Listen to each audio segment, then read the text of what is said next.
Hello! So welcome to this week's Warbot stream. As usual, we've got Mike here, Hello. and we got our special guest, Snailman. You want to tell us a little about yourself? Um, yeah, I'm a guy who's friends with these guys, and I don't know who's the preeminent Snailman is the only wisdom of. one to lose more weekly finals than I have, so Is he's that how we absolutely started? qualified to talk about just about anything. Is there not somebody else? You're There's on not somebody else six, who's. right? Yeah, I'm 1 and 6 or 2 and 6. No, I'm Nobody pretty else. sure Okay. you have taken that particular distinction from me. Have I at least made the most finals? Is there somebody with more than 8 finals? I want to say you're tied for the most, maybe. All right, I'll take it. Turns out Aster's really good at these things. Yeah, yeah. Well, you also took me to 7 in the semis, and he got to get through a bunch of games of rest last night, so. I mean, I got a finals and I didn't even pick one up on him. He got another one. yeah. So, fortunately, though, we're actually going to talk about something none of the three of us knows much about: Perfect Draft. True. That's only mostly true, right? I don't think any of us would describe ourselves as experts, but we dabble. I queue for a lot of them. Yeah, exactly. Yeah. I enter a lot of Perfect Drafts. Hey, the last cycle I won one weekly perfect draft, and I think I had a third, fourth in a different one. So I'm gonna act like I know something. Um, we'll leave it to the audience to decide whether any of the things that I know have any value. As usual, right? Indeed. Okay. So, perfect drafts. Probably most of the audience is familiar with the idea of a perfect draft. But in case you're not, the rough idea is you have a series of rounds where you get to draft players from a series of either 6 or 12 cards, ranging from perfect down to iron. The rules are a little bit different in some of the different formats. So you might be drafting, for example, one perfect or two perfects. But ultimately, what it means is you're going to end up building a roster which doesn't really look like the typical build for any one tournament.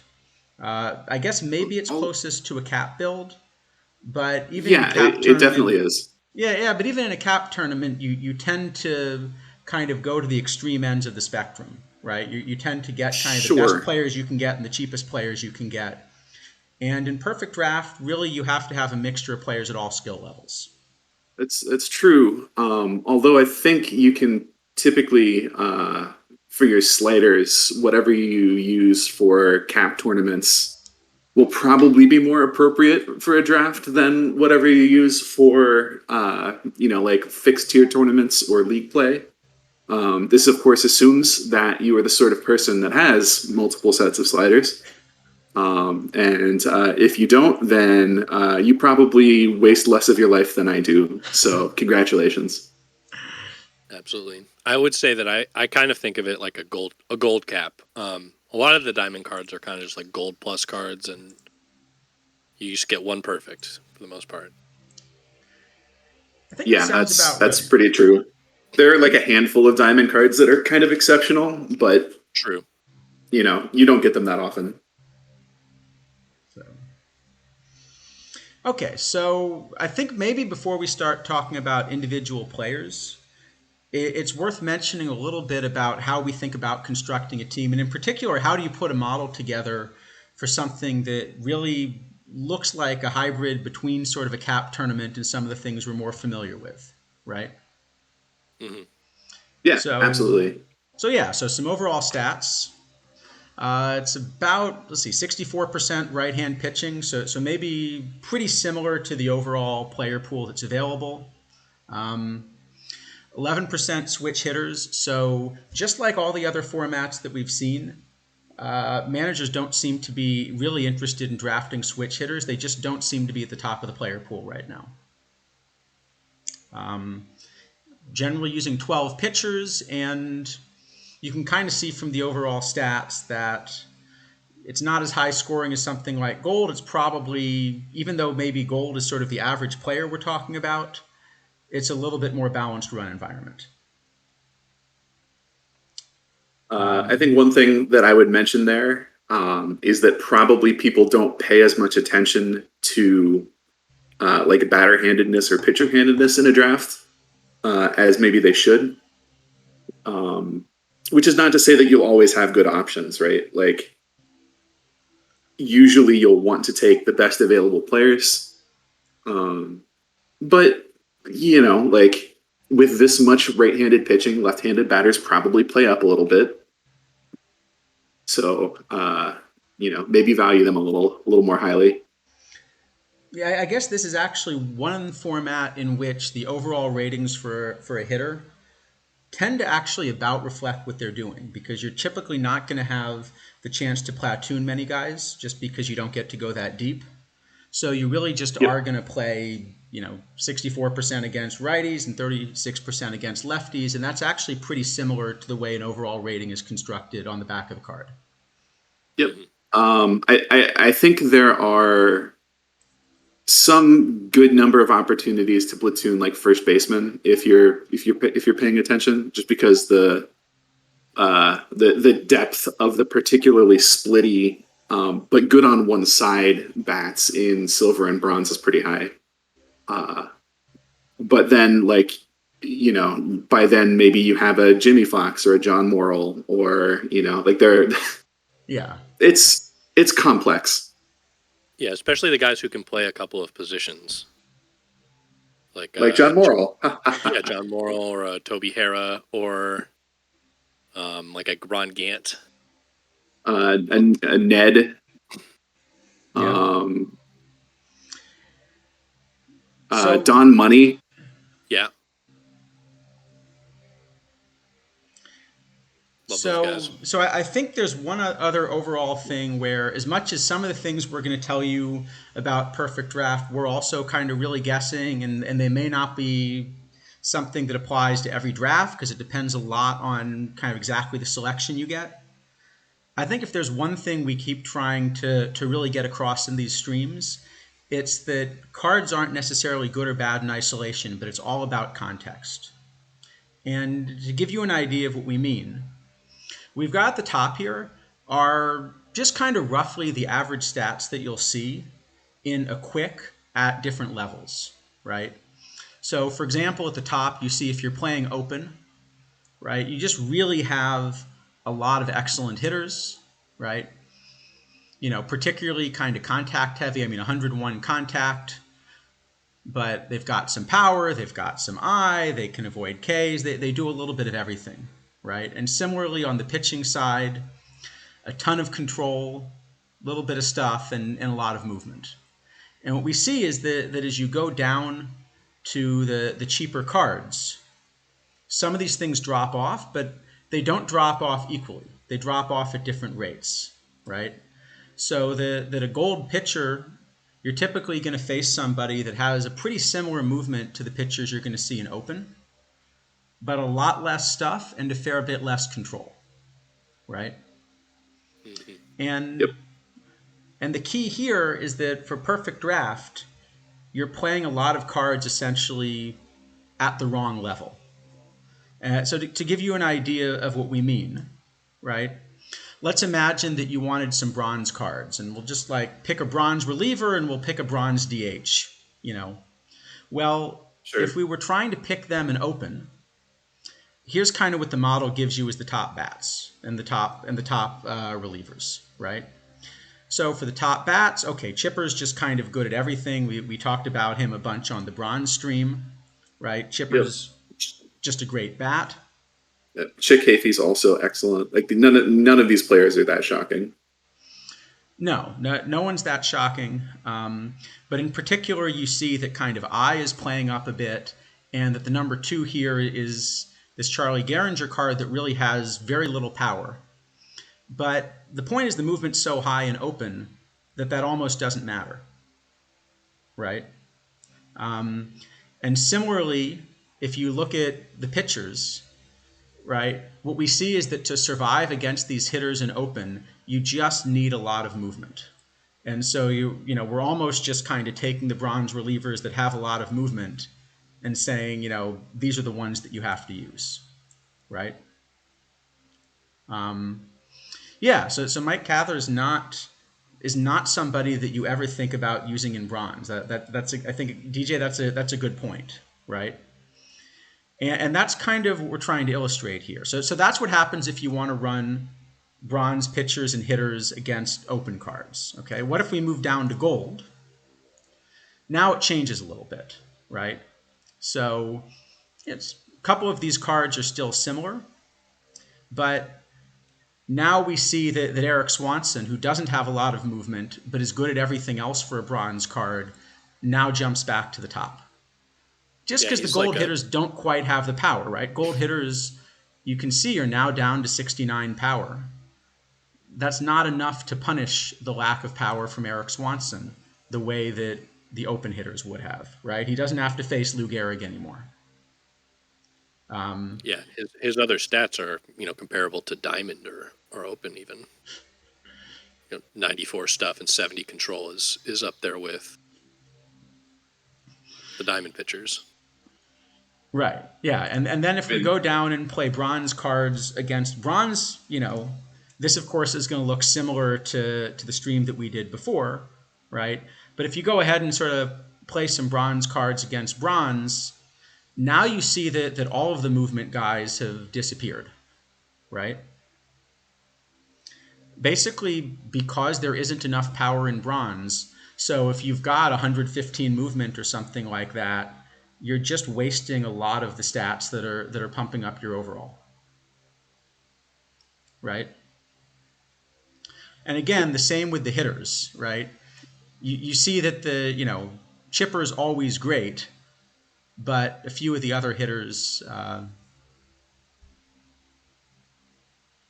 That's a good point. That the gold and silver hitters are pretty similar, and I guess, Mike, as you were saying, that's in part because some of the top silver bats just play in gold, right? I mean, some of the top silver bats, if you really wanted to, you could play them in your diamond level league team, and they'd still hit, right? Like they're that good. Yeah, Kruk is really good versus right. Yeah, I was actually running the silver Edgar Martinez until the diamond Edgar got released. And I think I would have run them both if I could have.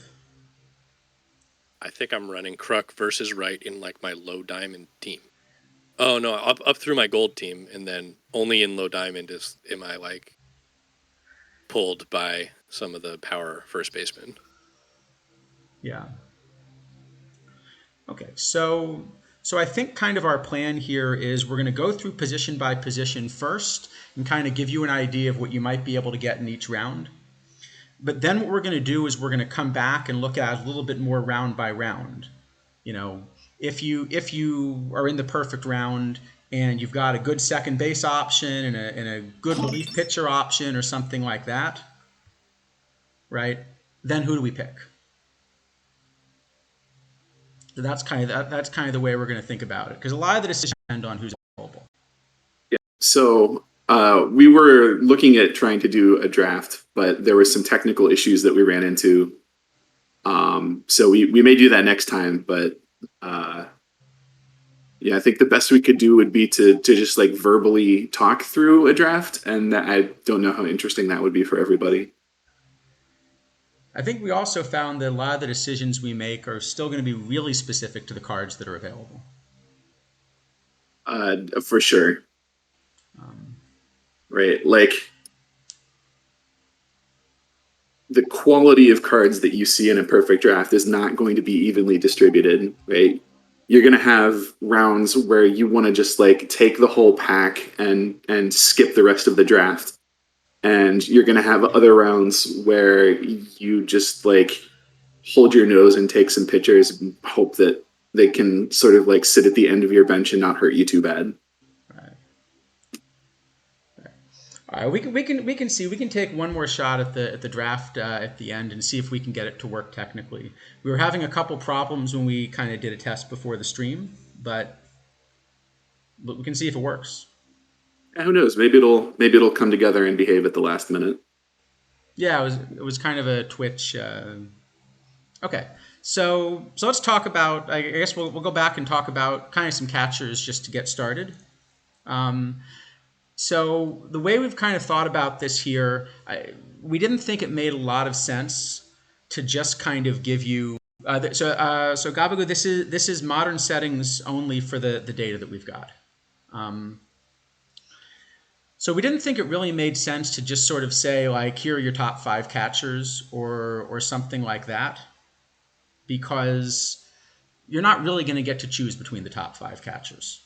Really, the decision you're going to have is how good is the catcher you have available, and how does that compare with, say, the third baseman that you have available, right? Yeah, and you're hoping to have decisions to make along the way and not just be stuck, like taking the only playable card here or there. Right.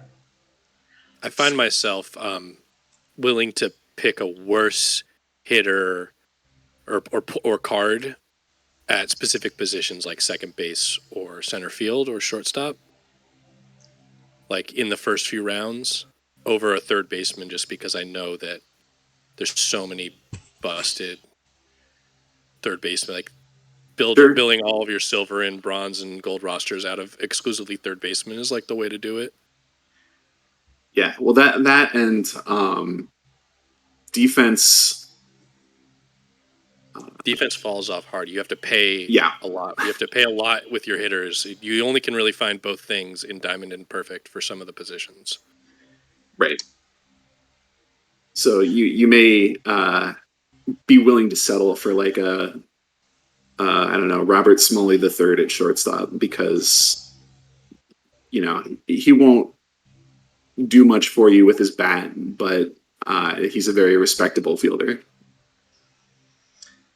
Yeah, and so what we're gonna do is we're gonna go through the positions, and then we're gonna kind of come back and talk a little bit about value. Kind of comparing across positions. Okay. But let's kind of start. So what we've done is we've picked out for both the data and the model. We've picked out both just who is the best performing player, but also somewhere around the 75th percentile. Basically, who would you look at and think, okay, this is about what I can get if I'm really trying to, I really want to get a catcher, in the gold round. What's the kind of catcher I can get if I'm really looking for one, in a typical draft? So like a better than average catcher for that round, essentially. Like taking this guy to fill a need wouldn't just be settling, basically, right? So for the perfect round, there just aren't that many options. But to give you an idea, the model here just said, so this is the Platinum Pudge. So the model here just says, the Platinum Pudge is, the best catcher you're going to be able to get, right? Yeah, and that's and not Ray shocking Schalk at is all. kind of more like a pretty good catcher that you could get in a perfect round. So more like an average case for a good catcher. The data actually, Right. amusingly enough, thinks that I guess they're both packable pudges, aren't they? They The are. Hardware Heroes Pudge actually comes out a little bit ahead in the data, and I think part of what you're seeing is that we do have more limited data, right?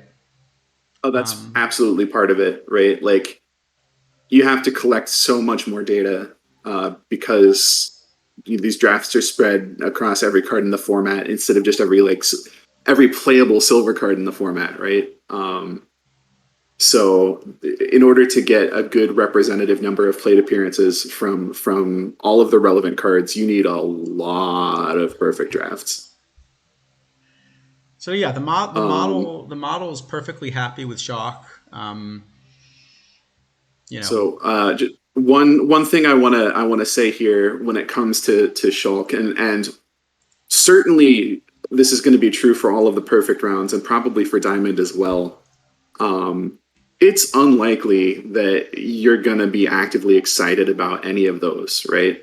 You get one perfect pick or two in double drafts, and you're not trying to fill a particular hole at that point, right? Like you're just going to take an excellent card. Hopefully you have the option to take an excellent card at one of the positions. So, when DJ Presentable says, in shock that it likes Ray Shulk, I don't think it's so much that it would ever tell you to draft them. It's just, Yeah.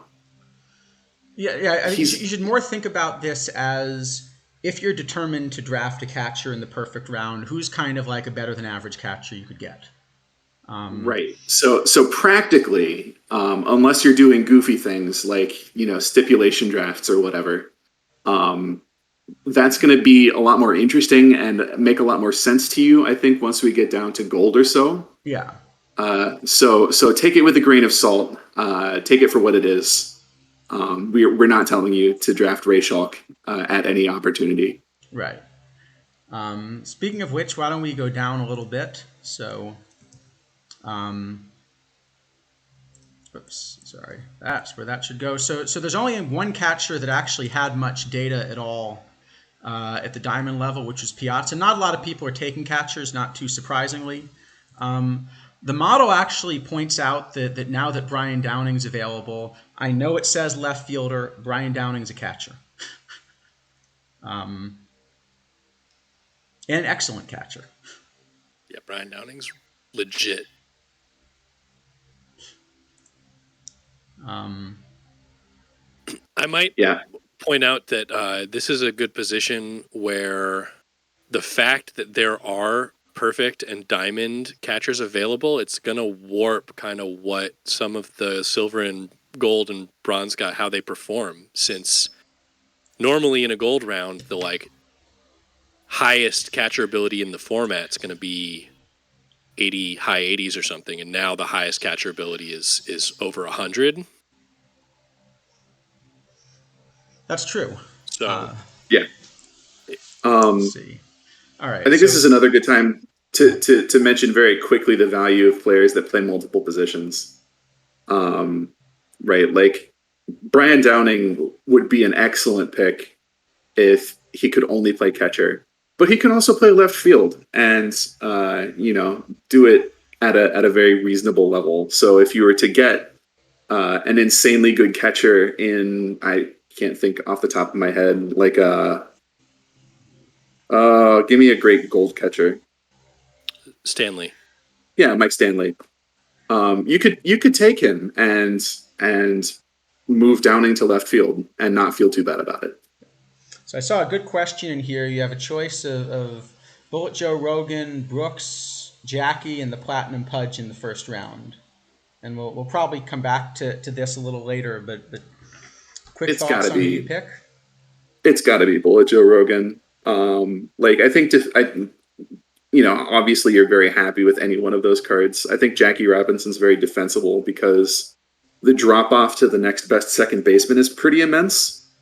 But Bullet Joe Rogan is maybe the best starting pitcher in the game at the moment, especially in a format where there are relatively few strong left-handed hitters.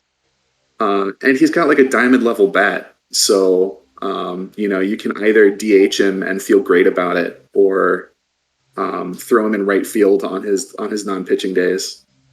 It's just a whole lot of value on one card. I think I go Rogan. I could defend Jackie. The one that doesn't make sense to me is Pudge, because I think the other thing is your catcher's only playing 70% of your games. And this is your one perfect. Yeah, I think I have the same sort of order. I think it's really close between Bullet Joe and Jackie. I almost just want to pick Jackie just to be a hipster. No, I mean, I think it's a completely defensible pick, right? Yeah, I mean, drop off at shortstop and second base is massive. Like he's like a top 3 bat in the game right now, maybe, and no one's even close at second base. Yeah.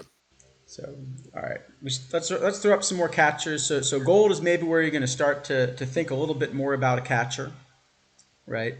Again, the model says Buster Posey's best. So Mike Stanley came out right toward the top when we did our gold stream. But against this kind of more mixed set of players, he ends up more like sort of an above average catcher. in the model. I imagine that's because catcher ability plays up a little bit since all world. Maybe it's better to say that all of the gold bats are going to play down a little bit. So the catcher ability on Mao or on Posey is more important. Could be. Yeah, And that's the I maybe observed got that data, wrong actually, early. Stanley does end up number one. Again, in sort of limited data. Um, but again, I think you're seeing sort of some familiar names. There just aren't that many really good, really playable catchers in the game right now. Yeah. There's a lot of catchers that are one of two things, but very few that can kind of do enough to both defensively and offensively to be satisfied with. Yeah, and I think the thing that's interesting here is, at least in the data, Mauer's bat is good enough to really be useful. And I think that's kind of why he ends up okay in the data. Well, that and as I mentioned earlier, left-handed bats are going to play up, right? The bulk of your pitching is right-handed, so Mauer is going to have even more value than he might in just like a standard gold tournament where people love running their left-handed starting pitching, right? So Yeah. So, all right. So if we go on to silver, so here Tettleton ends up number one in the model. He didn't in our silver stream, but he was number sort one of in the up there. model, number one in my heart. And the data, Bubbles is up there.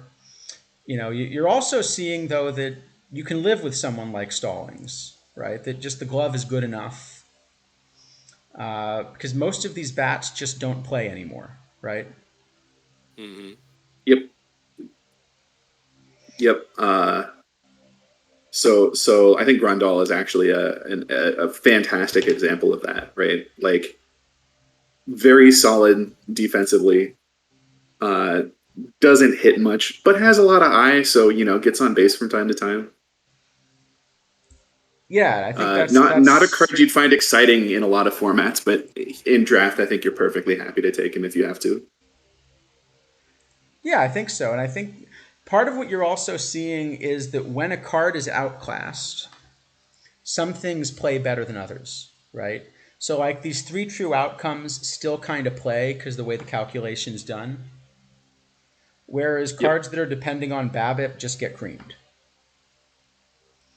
So it really helps both Tettleton and Grandal that so much of their bat is just home runs and walks, right? Right. Yep, it's a Joe Cust life out here. Yeah, I think he'd be a Jack. really good Jack Cust. yes. Can't believe I did that. Wait, you're the Orioles fan. Well, we're not talking about Chris Davis, so I'm only so interested. Fair enough. All right.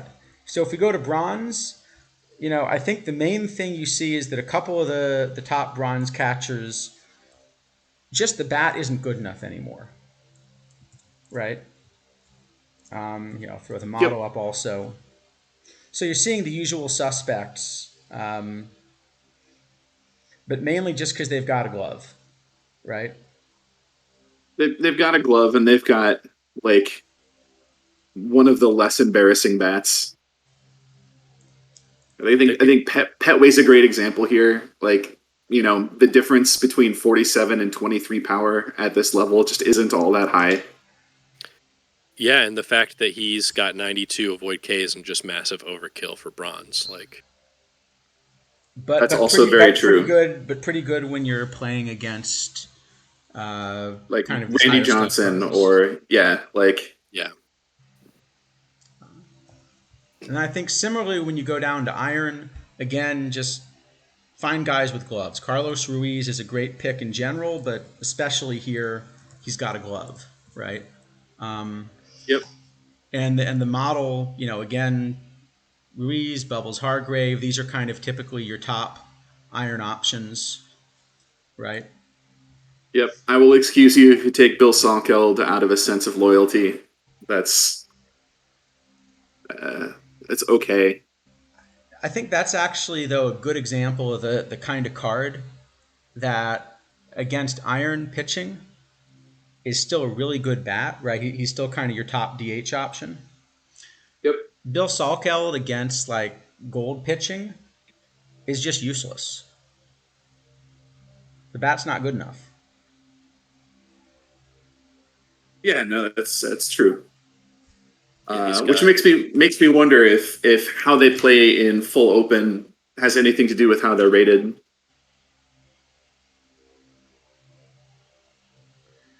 That's a good question. It was sort of. I think we've all been wondering how some of the catchers in particular are rated how they are. Maybe that's some small piece of the puzzle. Anyway, Yeah. So I think the other kind of point to make here is if you just sort of look at the stats on these guys, right? It's pretty flat all the way from kind of the perfect cards down to maybe some of the better silver catchers here. yep. And I think this is And just yeah, go ahead. I think that kind of lends credence to the popular sentiment that you should not be spending your premium picks on catchers if you have any other reasonable options, because you can find like almost as good catchers in gold and silver. Yeah, none of them I think are going to be that outstanding, and they don't play that often. That really is kind of it for me on catching. Why I pick them low. I think there might be some small exceptions, but they're like catchers that aren't catchers, right? Like you could 1,000,000% take Bresnahan with your first pick and feel good about it, and hope to DH him, right? Like Fred Carroll's like the same thing, right? Like right. And I'd also say that like just as you getting lower down, some of the profiles that have like some Avoid Ks and some BABIP are going to play a lot better than they do in their respective formats.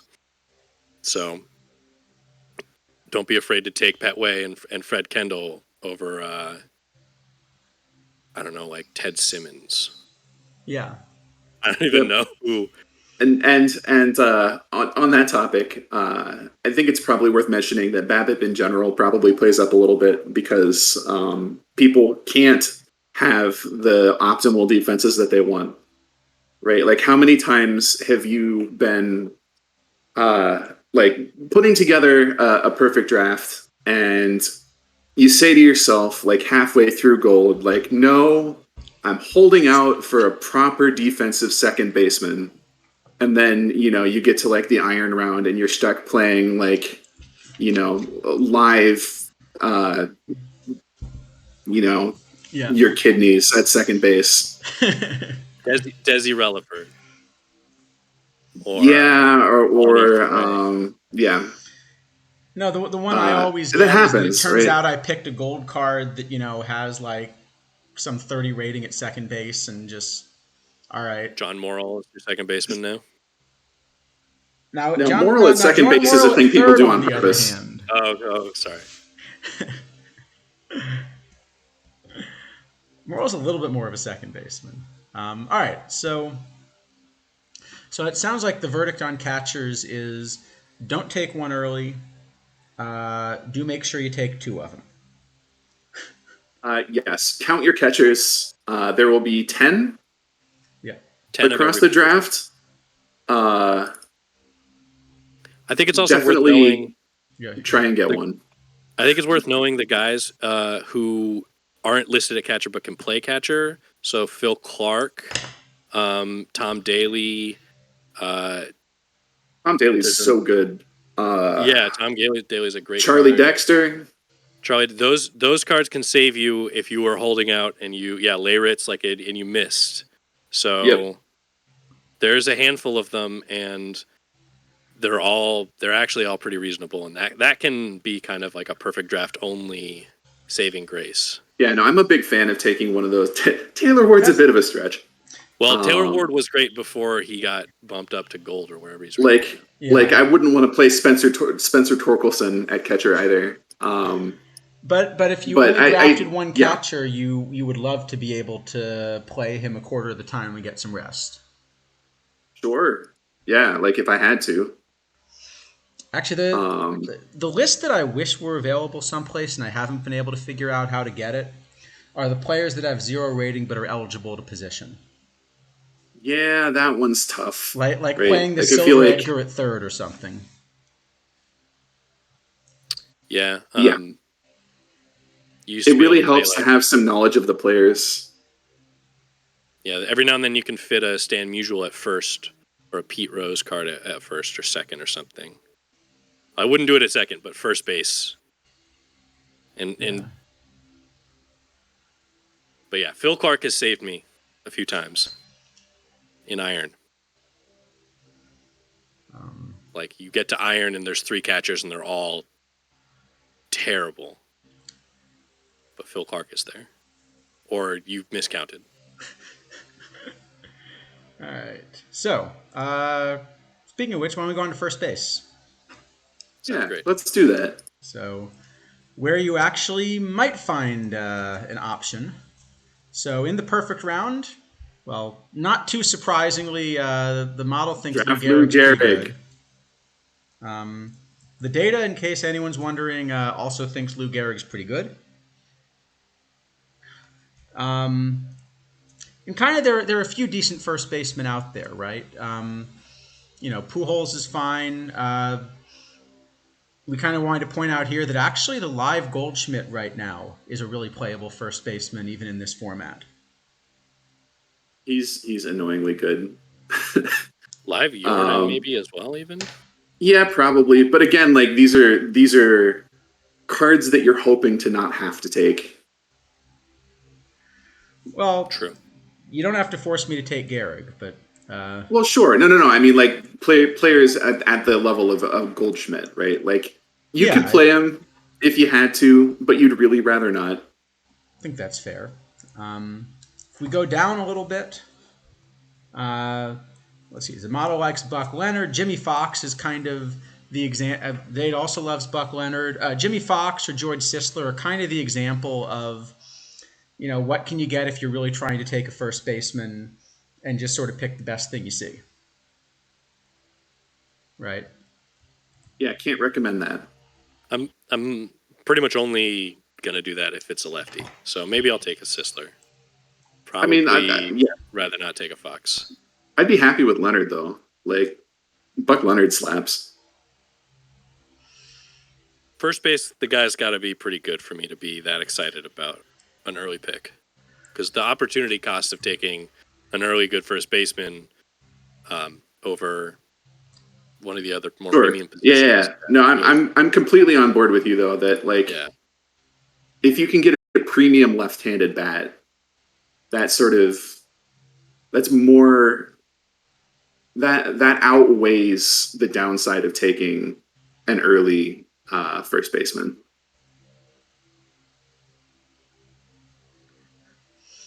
Yeah, so I think basically, what you're seeing is Lou Gehrig, both, in the model and the data, they both love him. You can see there's a big gap in terms of what he's doing. But some of these other guys, if we keep going, we'll find that, in gold, you're still getting some really good bats, right? So, yes, down to gold, Morrill's great. Larry Walker at first is kind of an interesting idea, but the bat's there, right? Oh, yeah. No, absolutely.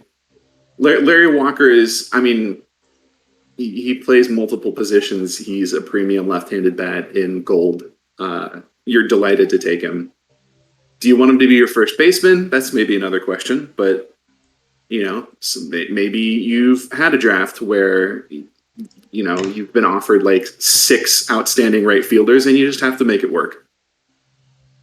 Mm-hmm. It's happened. Yeah. Yeah, sure. So Emerald Blade, I think that's kind of, we're going to discuss this after we go through the positions, a little bit of, is it really best player available, or do you kind of find that some positions tend to have a premium? I think the way I keep jumping the gun on that. the way we want to think about it, I think, is how good is the player I'm going to get now versus what I'm likely to get in a few rounds, right? So if you have Buck Leonard Yes. available, should I take him now, or if I'm going to get someone like Mike Jorgensen in the gold round, is it enough of an improvement over Jorgensen to take him, or should I take a different diamond, right? Sorry, Timbuktu, we're talking about perfect draft strategy, so hopefully that kind of answers the question.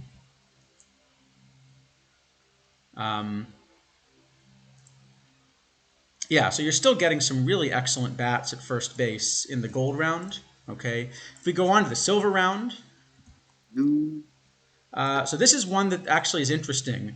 The model now finds that the best silver first baseman should actually be Lou Blue rather than Saw Kruk. Lou Blue there. Yeah, Yeah, well, Kruk is splitty. Yeah. And Lou Blue is very eye driven at a switch hitter.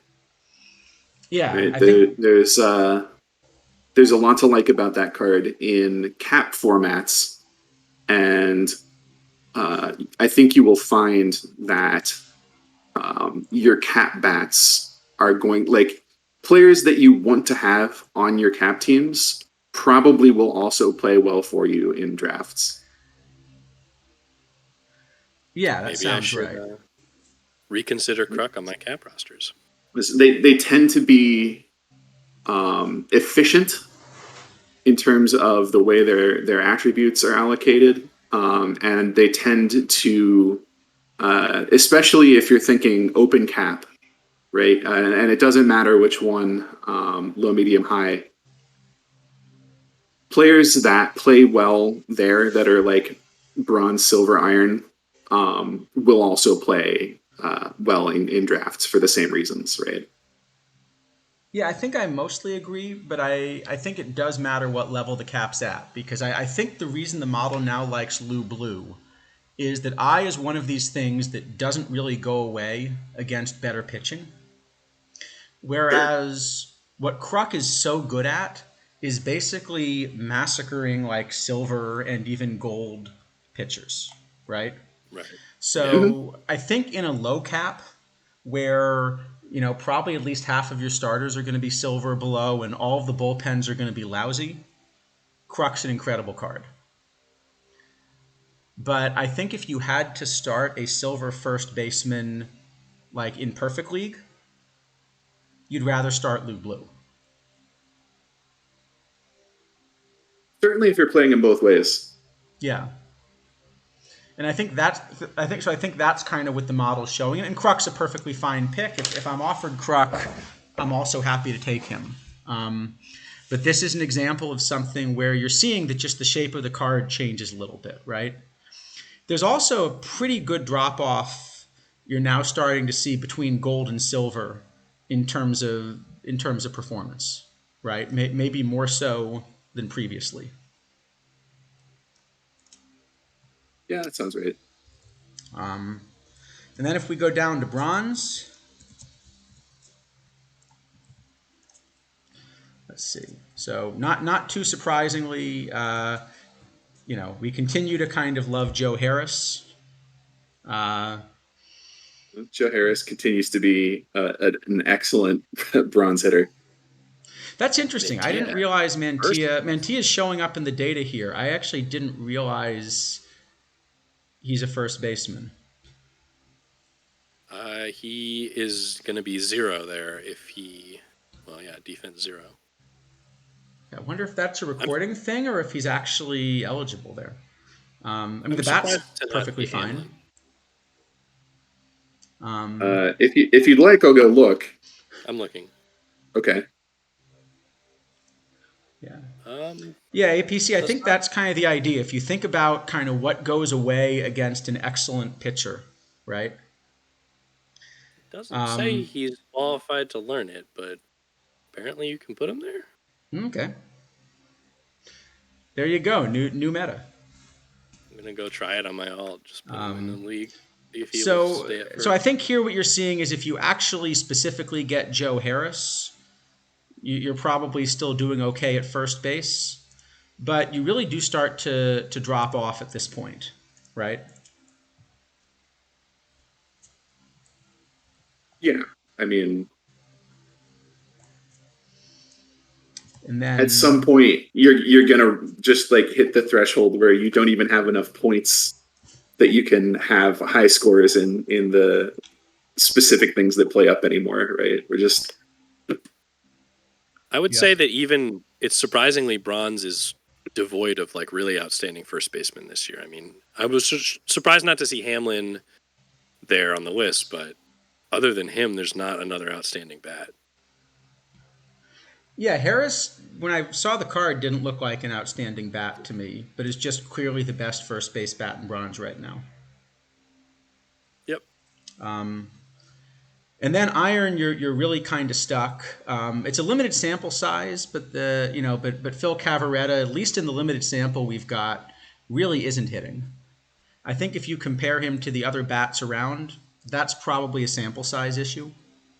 You know, he looks like he should be hitting kind of comparably to a card like the Bronze McCovey almost, right? Sure. Um,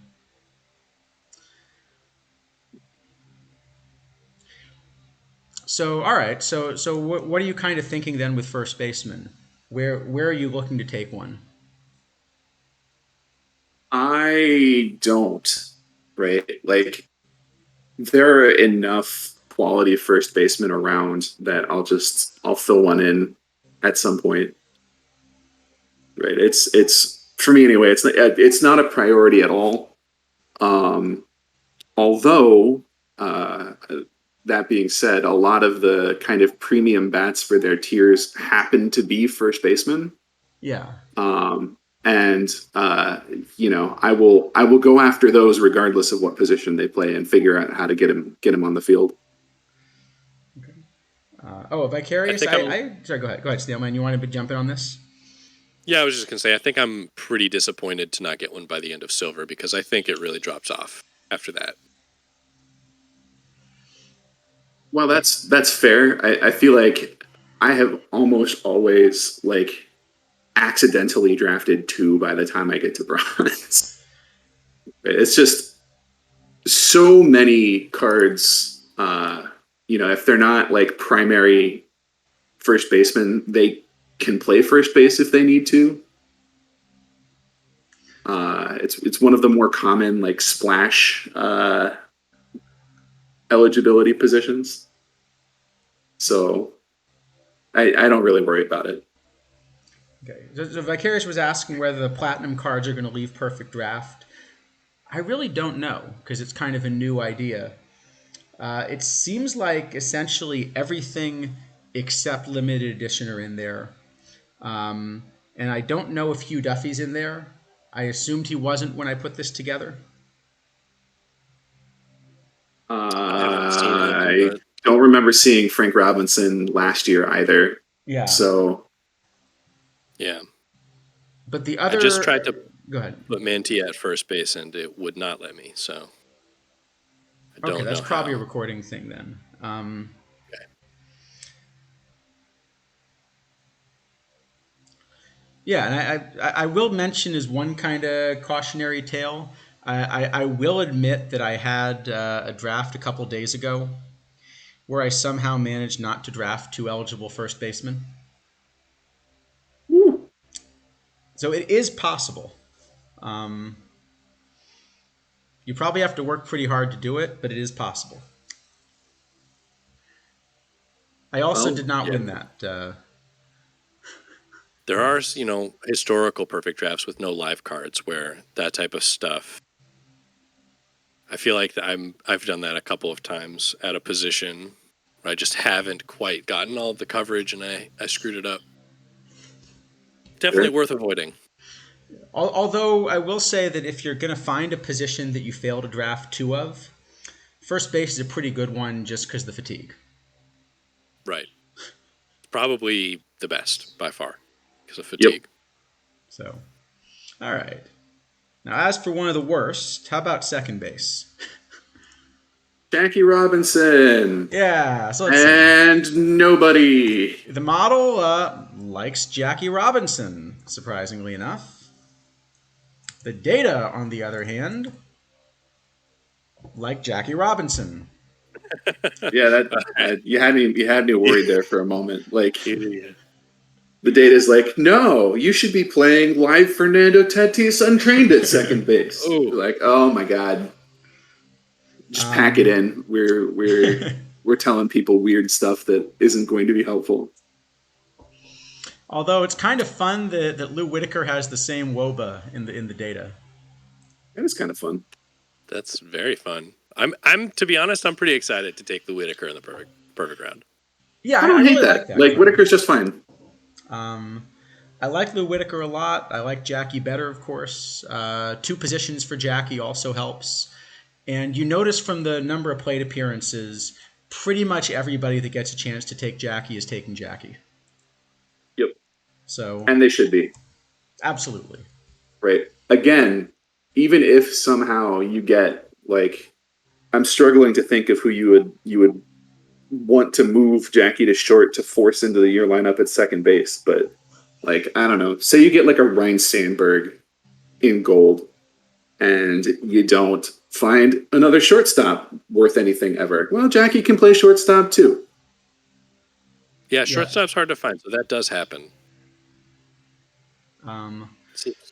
So if you don't get Jackie, and you have to go down to the diamond round, well, now you're kind of seeing a drop off. I'm much less excited to get like a Miller Huggins, right? Okay, but to be fair, Miller Huggins is still excellent. Yeah, I could see that. You know, he's excellent for. I mean, he's not he's not Jackie Robinson, granted, but he plays good enough defense. He's a switch hitter. He's very, very iron avoid K heavy. I will very happily take Miller Huggins in Diamond if I don't get a perfect second baseman. Oh yeah, sorry, Con. The model, we're not putting model stats out here. We're just kind of giving you an idea of kind of the ordering. And kind of what we said at the top of this is, you know, we're giving you kind of the best option that we see in the model and the data, but we're also giving you kind of what's a pretty good option. So, you know, if you decide like I really need to take a second baseman who's sort of a decent one that you know is around the average you would get if you take 2 diamond rounds and take your best option or something like that, right? So yeah, you got it kind of a few options here. There's a really significant drop off between Jackie and Lou, and kind of even the diamond options here, right? And then I think if we go down to gold, you're again going to see a drop off. So here we've got Toby Harrah in the model, just at his listed position at third base. Otherwise, he'd also be up here, and he does come out in the top of the data. But we kind of wanted to highlight Orlando Hudson because this is a good example of a card where in a perfect draft meta against kind of that combination of pitchers comes out a little bit better than in gold, right? This is not a card we talked about at all as a gold second baseman.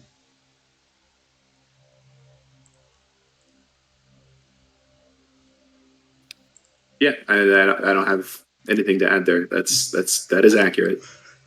Switch hits, plays defense, has some gap power, isn't like trying to live in gold off of a singular stat, so he's not getting overshadowed by perfect or diamond cards. Yeah. Yep. And even there's a small handful of those guys, you know. Sorry. No, go ahead. Yeah. Yeah, there's just a small handful of guys. I would say that Asdrubal Cabrera, who's listed at shortstop, but also switch hits and is fairly similar. I mean, I'm really hoping to see one of those guys if I don't see any of the diamond and perfect guys we've already listed. Like, yeah, I think there are some others. I mean, I'd be happy to get Ryan Sandberg. I'd be happy to get, you know, Morgan, someone like Pop Smith. I've kind of had a little Yeah, success with Noel V. Marte um, for a couple of the future legends there. Mike Young, Mark Grudzielanek, even I've been willing to settle for. Yeah, Mike Young's I'd actually quite also good. I would take the Lonnie Fry probably, but these are all again sort of the top end, right? So when we list Adam Kennedy or Heine Groh here, this is more like what's around the line for you've done okay Yeah, versus you've got a bad version of a gold second baseman. You should wait, right? yeah. Yep. Um, I've literally had that experience with a bunch of the cards you've already put here, Pfeffer and Heine Groh even. Yeah, they're just like the idea was to find cards that in the model and data are sort of right at the line of, I guess I should kind of take this, but I'm not excited about it. Yeah, and with second base, I've done that over other cards that I'm a little more excited about. But man, it's just the stress of just ending up with somebody Yeah, bad is eats me up. I think that's right. Yeah, and because like if we go down to silver, say right. So here's some silver second baseman. Um, Again, sort of model and data. So the model still likes Grantham, I think, for the reasons we've talked about him, several times before. Just the eye always plays, right? Yep. He's also one of these guys that can play a bit of outfield, bit of first base, so kind of good for roster building in the silver round. Yeah. I Um, mean, just good. and this Tom Daly card, I know you want to talk about because it's one of your favorites here. Uh Tom Daly's awesome. He has since the platinum card dump. I don't think we've talked about silver since, but Tom Daly is my favorite card in silver. And it's because he fills the same role that people were trying to fill with John Beckwith, but he does it in a much more competent way. Right? Like he's thoroughly fine defensively at catcher for a silver card. Like not for a guy that stands in at catcher sometimes, but like as a catcher, he's fine. Yeah. And he also plays a very competent second base. He switch hits. His bat is really solid. Um, there's just a lot to like. Let's see. Oh, so Hurkacz, for Ron Gant, he's definitely kind of up there on the list. What we're showing is the very top, and then kind of about a 75th percentile. So Gant would be one of the guys between Grantham and Collins in the model, Yep. where you're perfectly happy to take him. Could even take him as a left fielder. Just didn't kind of come out number one because we're trying to kind of give you a representative idea of what's available. And I wanted to mention this Eddie Collins card because I think this is just a great example of a card that is unplayable in silver, but really works here. Because in silver, this lack of power is sort of a fatal flaw, right? Yep. He has no power, but somehow here he doesn't strike out, right? He has some eye, he has some BABIP, and this just plays up Yeah. quite a bit. And I think gap power also plays up a bit when you might have some dodgy outfielders. Also, I think the perfect cards don't have like 150 gap power, but they do have over 100 power, and the silver cards don't. Like it doesn't scale quite as it kind of scales more like eye scales, where like you can get some Yeah, elite eye guys lower down, you can get some elite gap power, as low as iron. that makes sense. Yeah. Yep. Daly's a card we should talk about more maybe the next time we do silver. But I think one of the things is that all of these cards where they really can be catchers, but catcher's not their primary position, and Downing's another example, by setting the overall from a different primary position, they're just underrating them by like 10 points at catcher. I think if Yeah, Daly were just listed as a catcher, he'd be a high gold.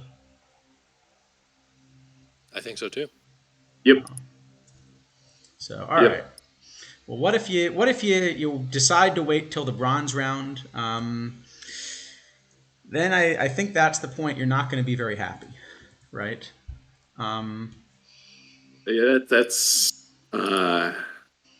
you're playing with fire at that point. you're now Yep. seeing some negative wars, even like in some of the best data options. uh, Lance Blankenship has some I guess, but These are there's important just people to consider though, because they're your backups too. yeah.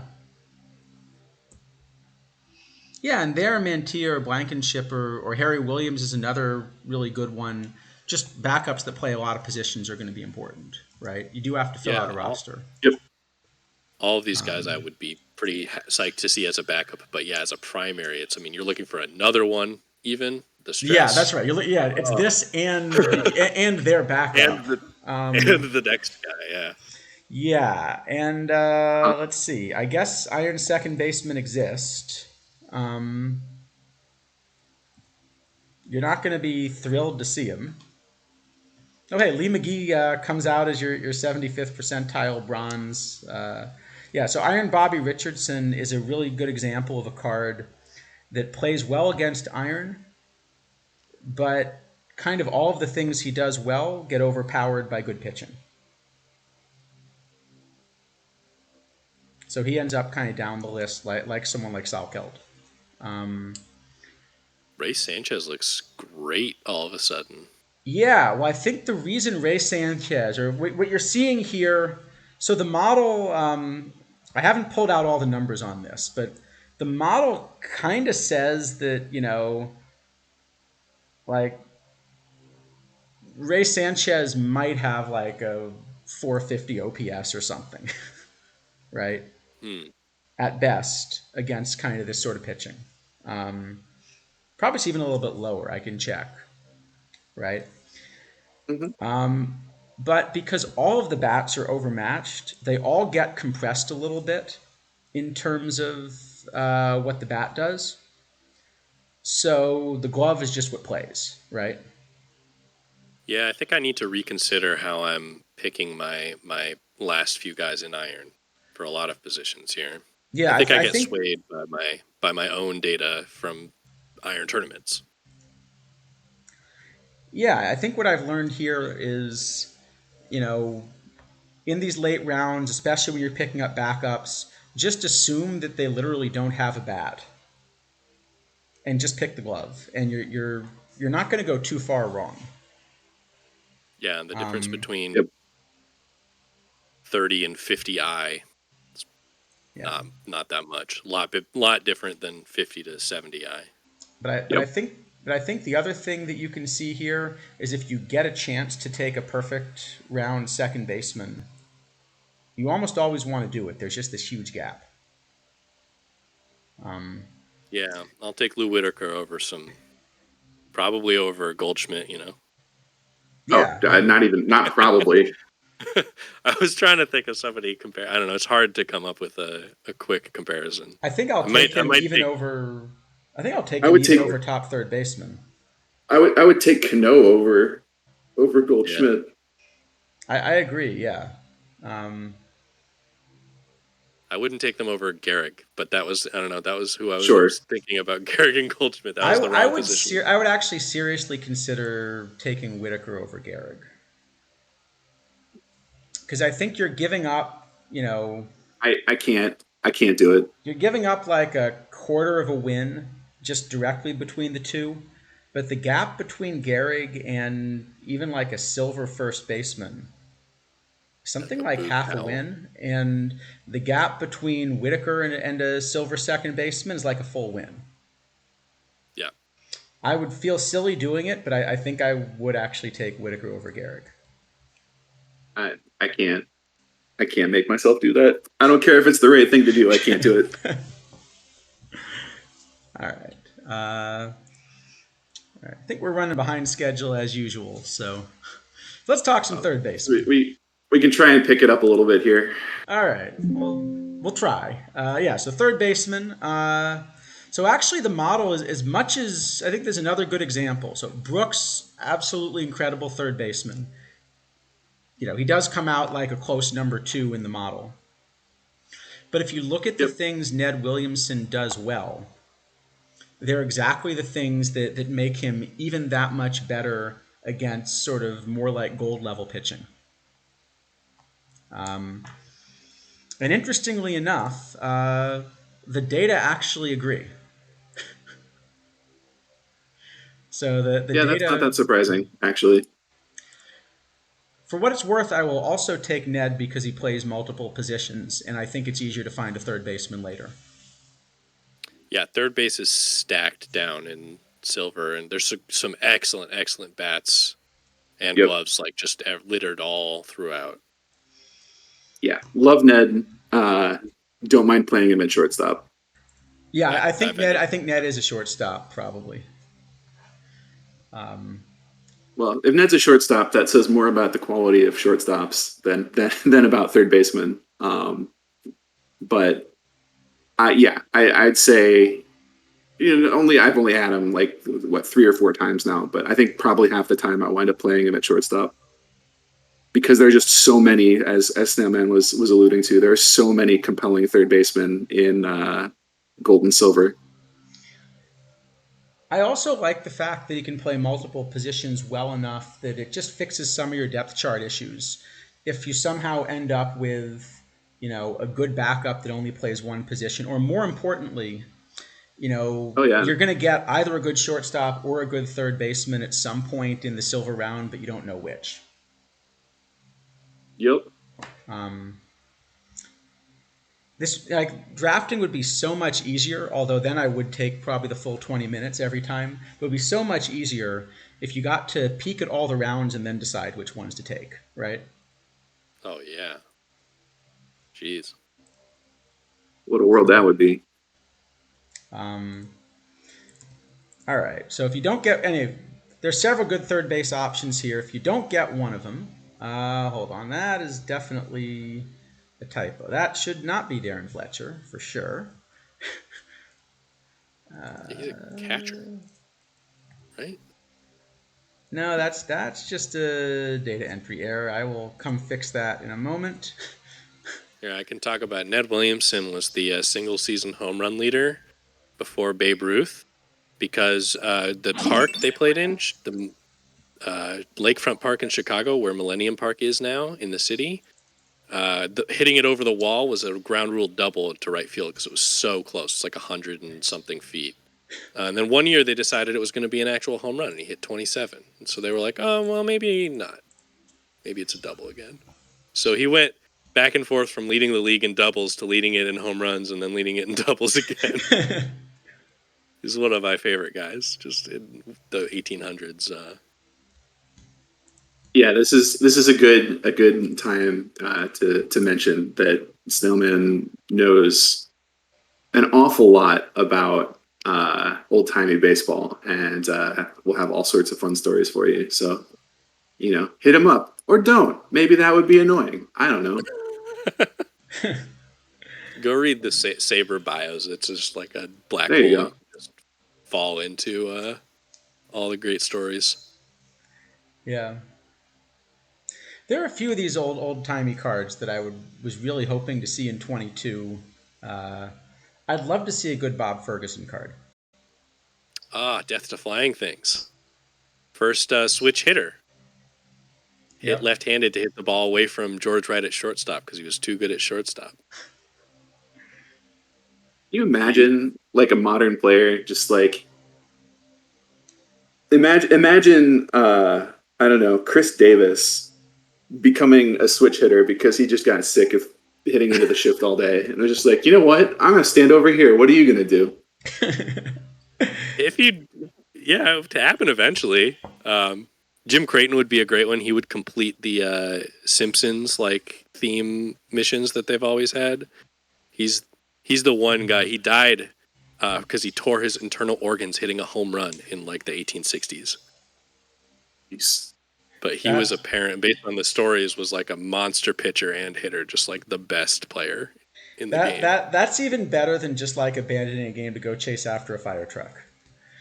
I know it's the ultimate way to. We're kinda done talking wanna go- about draft. This is now an old timey baseball stream.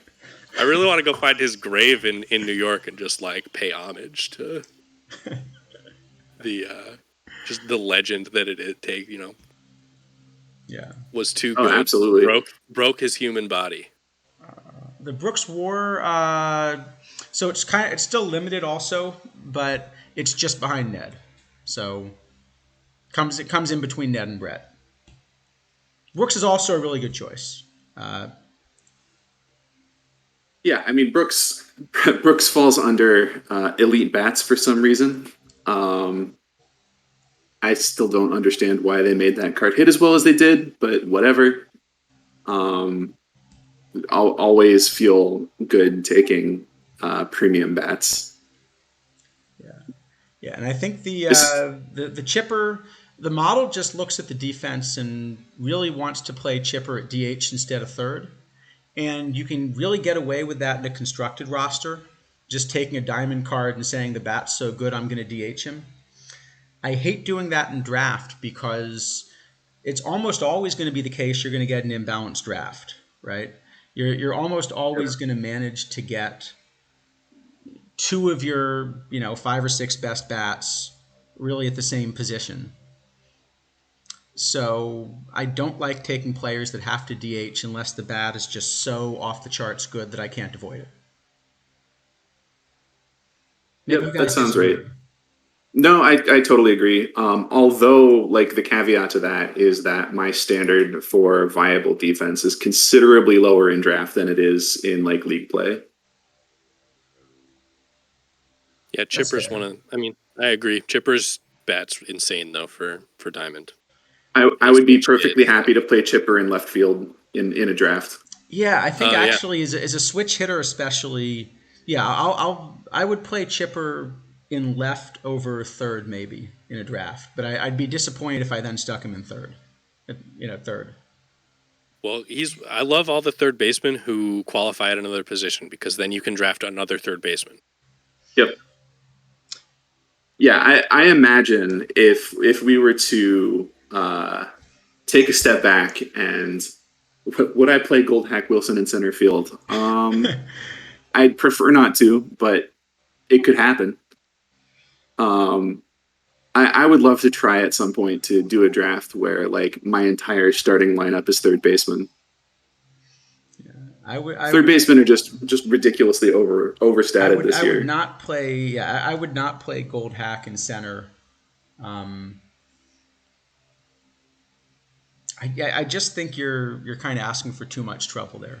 But I agree. I would and do I absolutely it. wouldn't want to, but like it could happen. It's more reasonable, I think, in Gold Open to do that because his home run rate is so much above the like average in Gold than it is in Perfect Draft. yeah, I think that's a good way to put it. All right. His defense is a lot below too. Yeah. Okay. Sorry. No. Go ahead. I was just gonna keep putting up. Yeah, he's just the exact kind of card that like gets worse in Perfect Draft because his weakness is more exposed and his strength is less like outrageous. Let's see. The Gold, you're still getting some good Gold third basemen, right? I mean, Toby Hare is great. Eddie Matthews is great. And together they platoon. And play other positions. Well, Toby Hare Harris certainly does. does. True. Hare does, yeah. Yeah. So, yeah, I think you get a lot of good options down to Gold. So I think there's a big drop off after the perfect round here. But then you got a lot of good options at Gold.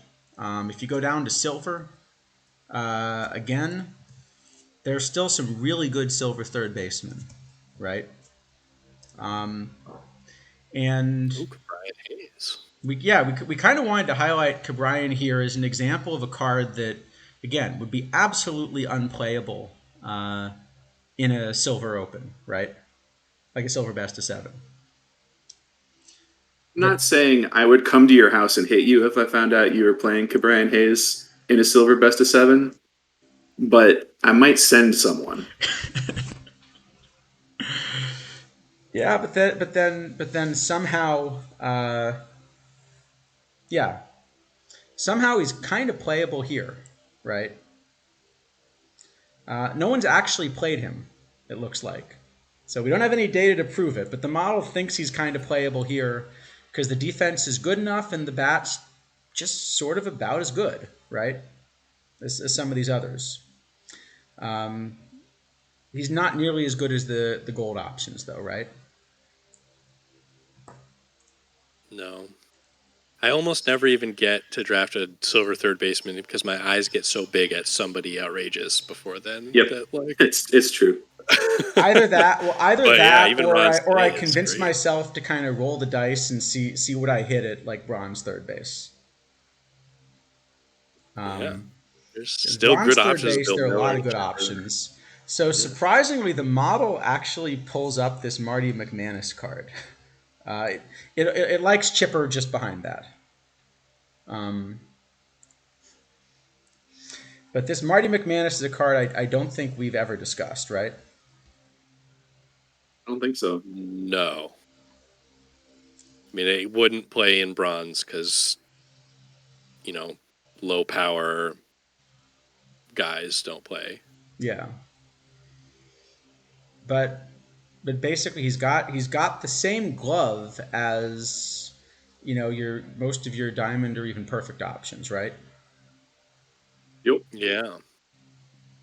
And basically the argument is even the bats that look good, and I think that's a good way to think about it. So look at this Chipper Jones bat, kind of in the data at the bottom. That's an incredible, the bronze one, I mean, right? That's an incredible bronze bat, right?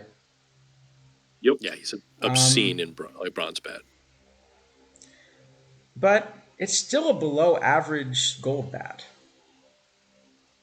And you're competing in a format where that makes him a below average bat overall, right? Yeah, gold, you start, everybody's got 6 gold cards on their roster and 6 of the best silver cards they see. So, Yeah. So I think the idea is that Chipper's the kind of card that just is exactly what you want playing bronze, but is only like a good card, not an excellent card in this sort of format. Again, I mean the bronze one. The diamond one's still a great bat, right? Yep. Yeah, no, that sounds right. And of course, we can't pass up a chance to mention Bobby Bonilla, right? Or we're 13 days late, right? Yeah, I suppose we are, aren't we? You know who didn't miss Bobby Bonilla Day? The Mets? The Mets. When is this? It's like the middle of next decade that finishes, right? I want to say it's so like 2035, yeah. I'll look it up. Was it? I think I saw 2030. Yeah, maybe 2037 or something somewhere. It's yeah. It's absurd. So, all right. And it's one of those things where clearly someone made a decision that like long outlived their the consequences that they individually would feel from it. Yep. 2035. 2035. And you can like that's the sort of thing you do with a fantasy football team. Like when you're about to abandon it, you're just like, oh yeah, no, I trade everything for that guy. And then you like ghost all of your friends and move to another city. Well, it was done to hedge because Bernie Madoff's Ponzi scheme got sort of discovered and the Mets owner was heavily invested. Oh, Mr. Wilpon. Yes. I kind of forgot about that. Yep. Let's see. Bronze. Let's see. If you need a bronze third baseman, actually, both the model and data agree that Eddie Foster is your best option. But I think we can maybe also agree that Eddie Foster is just not a good option. Yeah, but you can still get like a slightly positive player in iron. It's amazing. Odd Zeal. The iron third basemen are like as good as the silver second baseman. Yeah, well, because the thing is, Eddie Foster plays defense, right? He plays defense, and he has like some eye. Yeah, that's what I've got to. I need to focus more on the defensive alignment. Yeah, I think Zeal's one of these guys that I'm really excited to play in a lot of cap formats, but I think just doesn't play in perfect draft because the gap is too big. Like, you can't play Todd Zeal like in an open high cap the way you could play him in a low cap. Sure. That's fair. Let's see. So he's not good, but you can play him anyway. Yeah, I've seen worse. Shortstops, yeah, shortstops. So yeah, this Dewberry Larkin is good. Yeah, We don't have a lot of data, but we're pretty sure he's good. I'm assuming he's good based on how much someone paid for him. Well, I don't know if that's always a good indicator. I mean, it really isn't, but it was like $890K. Like, yeah, if that's not good, someone out there is incredibly sad. Yeah. This Rizzuto card is better than I had realized. But then Larkin's basically like Rizzuto plus Todd power. Zeal. Rizzuto with power. It's Todd Zeal. Yeah. Zeal, yeah. Are there any perfect shortstops that you would not consider taking? I'm not even sure I would take Pop Lloyd. Yeah, I don't think I would take Pop Lloyd either. Definitely. If Pop Lloyd came fully trained in all of the positions that he played, I probably would, but he doesn't, so I don't. I'd have to think about Tinker because the defense is good. I don't think I would take Crawford. I definitely would not take the 2 live cards. I'd think about Crawford. I think I've taken Tatis. I would definitely not take Correa. It's funny because I'm actually still playing Tatis a little bit in the league. Yeah. Is Pee Wee Reese good? It's the only other one that even to talk about. The model's got him slotted in between Larkin and Rizzuto. Okay, like Pee Wee Reese can't be bad.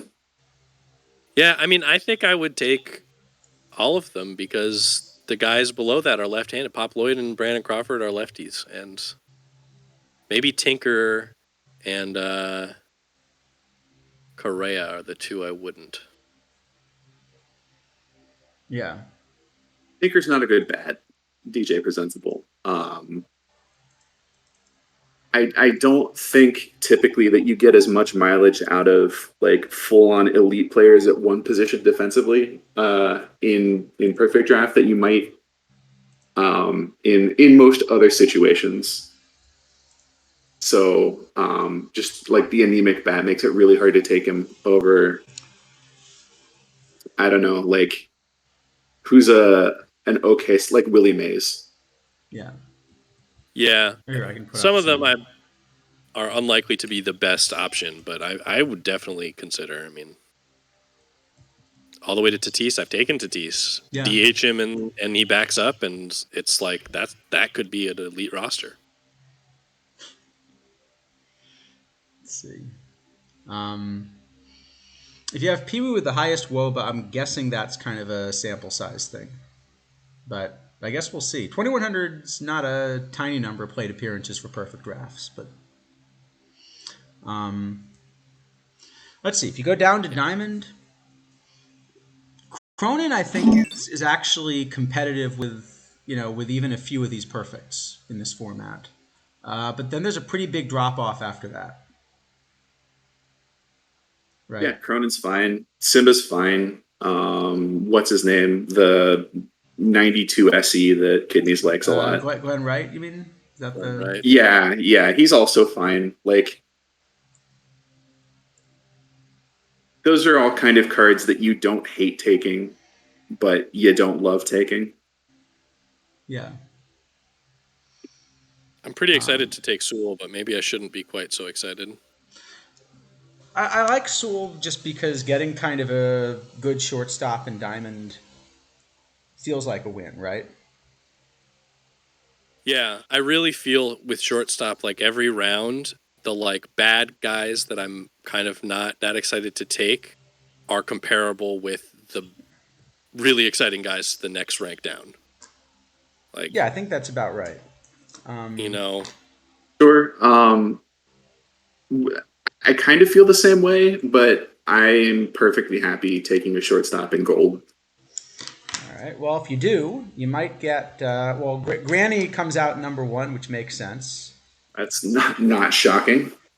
yeah. Um, it's kind of fun that this is a format where some of these future legends have a little better shape and can play, right? That is fun. And then, interestingly enough, the highest war option by a little bit is actually the Tulo that I think we liked better as a DH, right? And maybe that's where some of this war is coming from. But that's a Yeah. huge Well, woba. No, that's a you huge know, woba. I think that's that short. say again, elite defense at an individual position isn't as important. Like you can get away with shortstops with 70 range. Yeah, I wonder if that's just because there are like enough other holes in the infield, you know.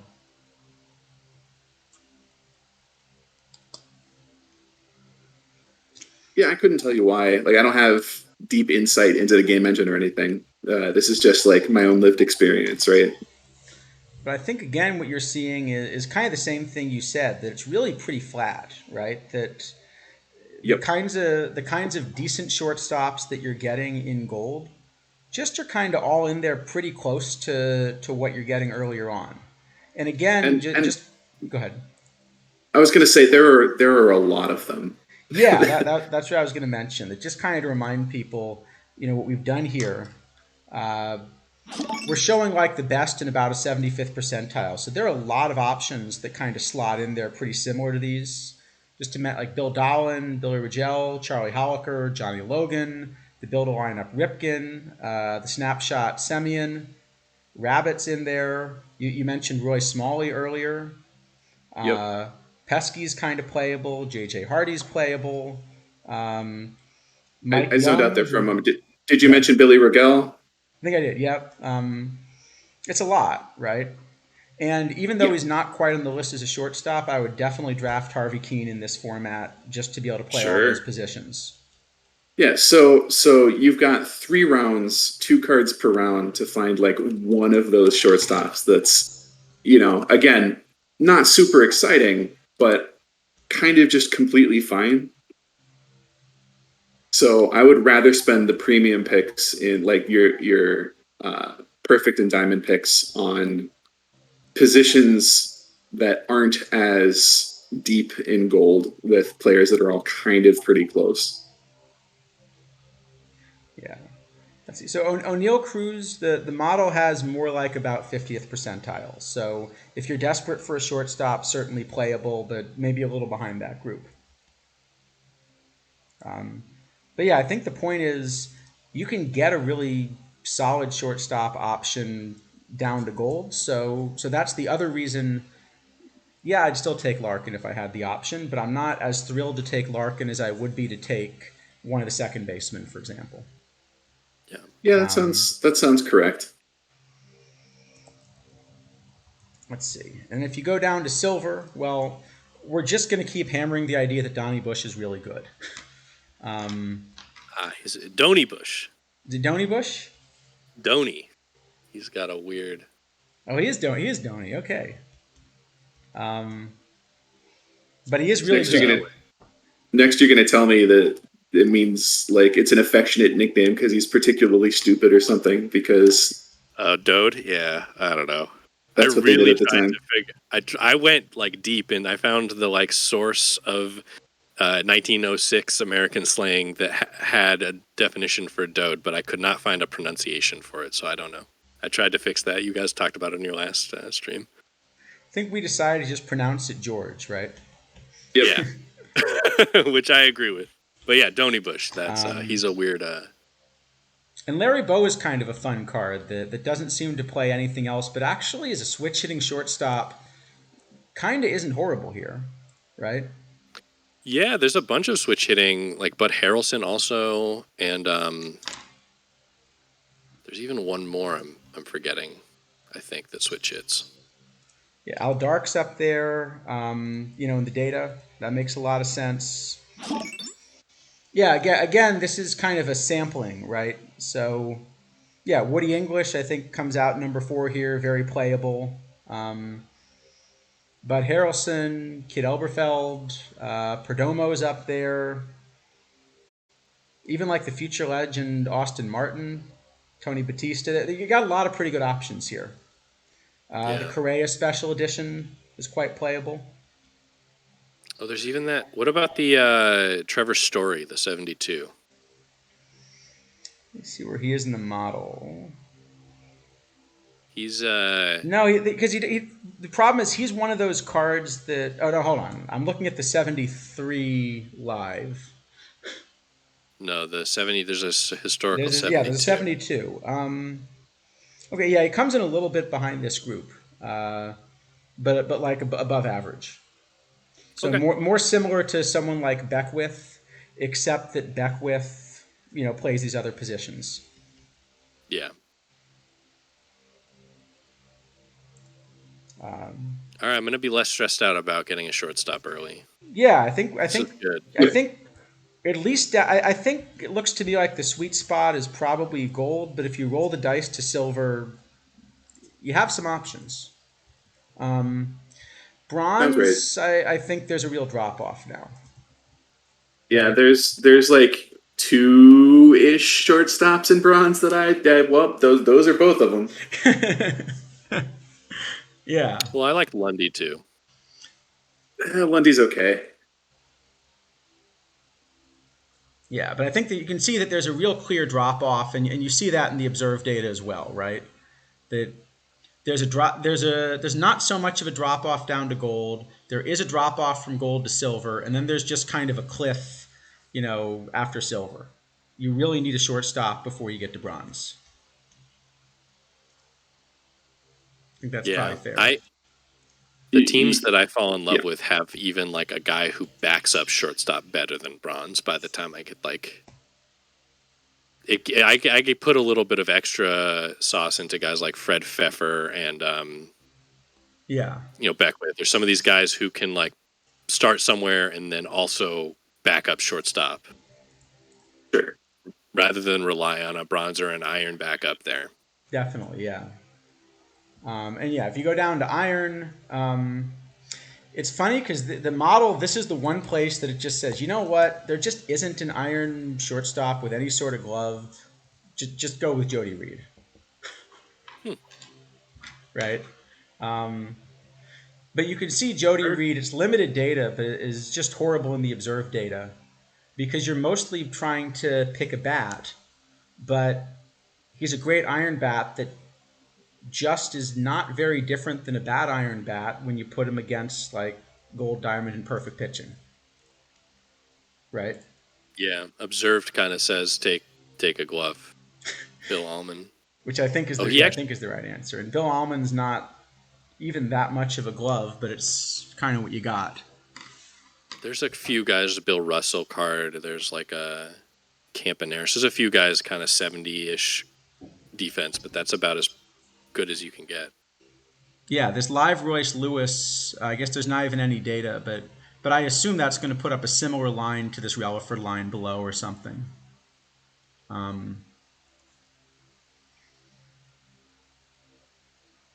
Yeah, that 341 WOBA for Bill Allman is basically telling you that 196 plate appearances is not a lot. Yeah. 257 WOBA, you said, for Lewis? That sounds about right to me.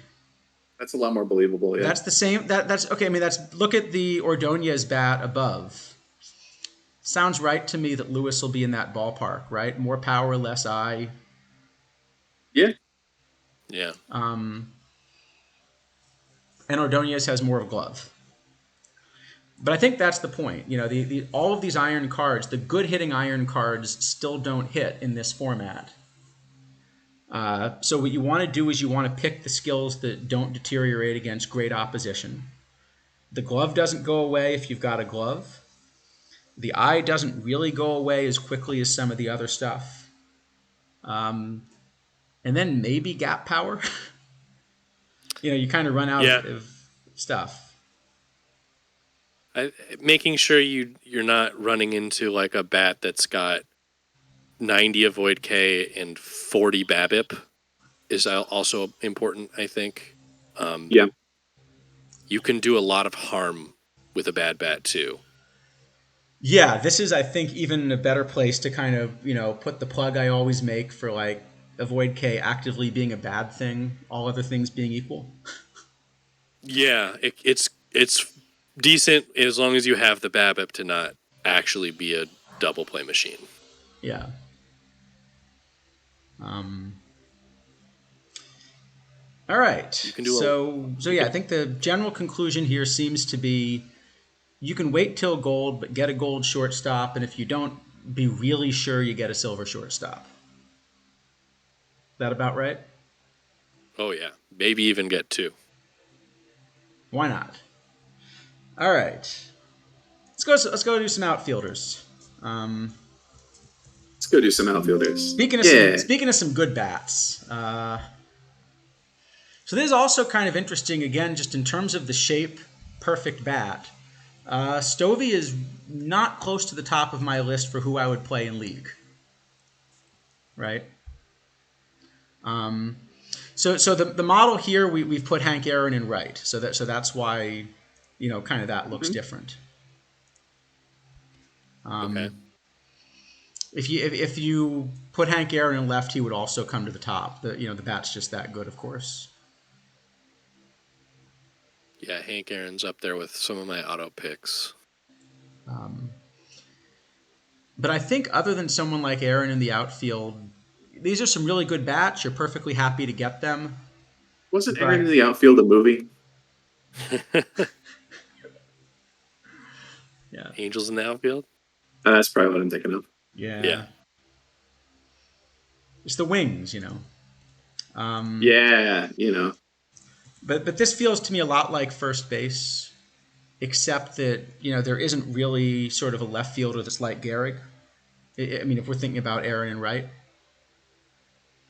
Yeah, I agree. I maybe consider a left-handed hitter, but I probably am unlikely to pick Stovey or somebody like that. I don't think I would take Goose either. I just think you're going to find good bats that play left elsewhere. I agree. All right, well, let's look elsewhere then. So this Carbo card is also one I don't know much about. Right? I guess that's a recent release. Yeah. But I don't think I've actually looked at playing it. Again, the data says, you know, we can put some right fielders here, right? So we'll talk about Ruth when we get to right field in the model. Yeah, Ruth good. Ruth excellent. Carbo, actually, looking at this, looks to me like he's going to be a really good low diamond card. Right? Because, like, the one flaw with that card is avoid K.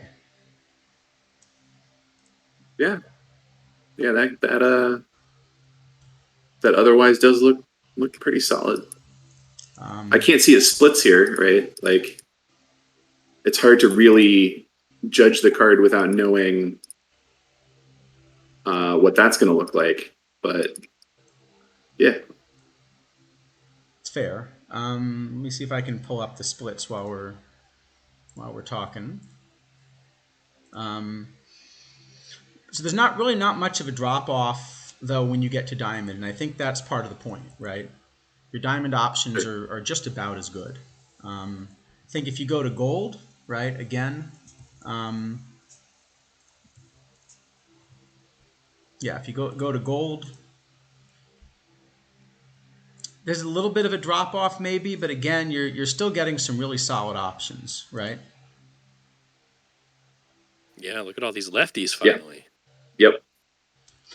Yeah, I haven't had a lot of success with Dusty Baker either. I agree. Although, I tend to trust the back of the card, and I assume it's got to be hitting for somebody. Um, You have to think so, right? yeah, so Carbo looks like a really one-dimensional bat to me. Huge split, but massacres right-handed pitching, and only plays left. So,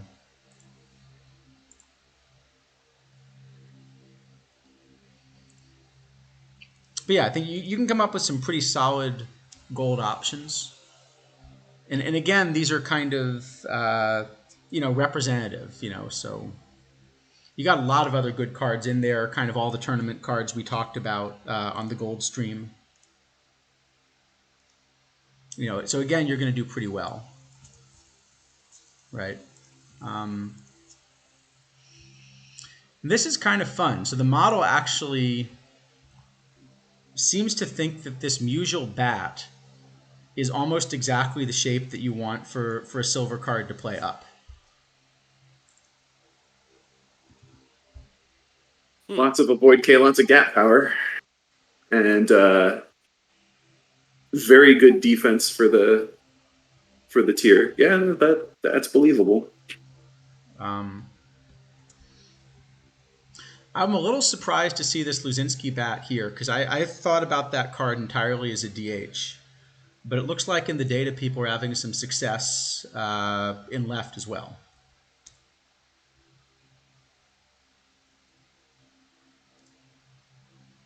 Yeah, I got to admit, I'm fully willing to take very poor defenders at corner outfield spots in perfect draft.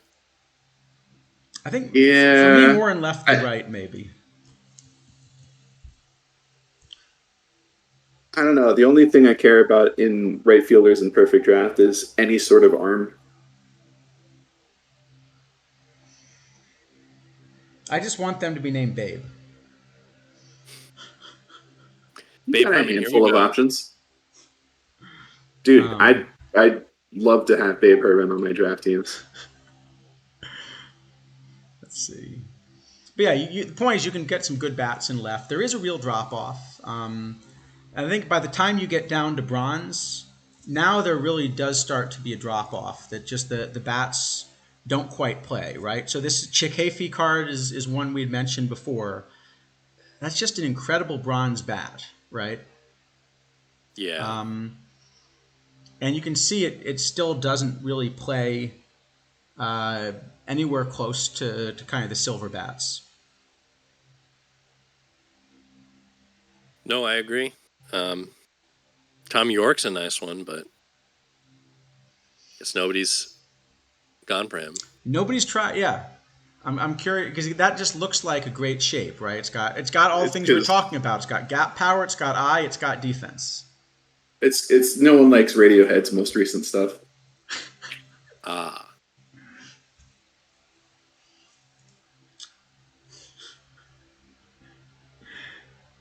See, I think C. Whitman beat you to the joke, though. Oh, did he? He did.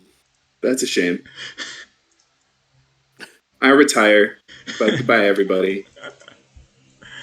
Let's see. And if you go to Iron, well, we're again seeing kind of some familiar cards, right? Travis Demerit's one that we've talked about. Milner shows up in some of the data, right? Milner's just this great bat in Iron, and you see just this is not a bat that plays, right? Yes. Totally. And your 75th percentile Iron bat is Omar Infante and his 257 WOBA. And his negative 0.7 WAR. But he's winning 1 out of every 4.4 tournaments. So he's your big winner. Interesting. Well, wow. It's something.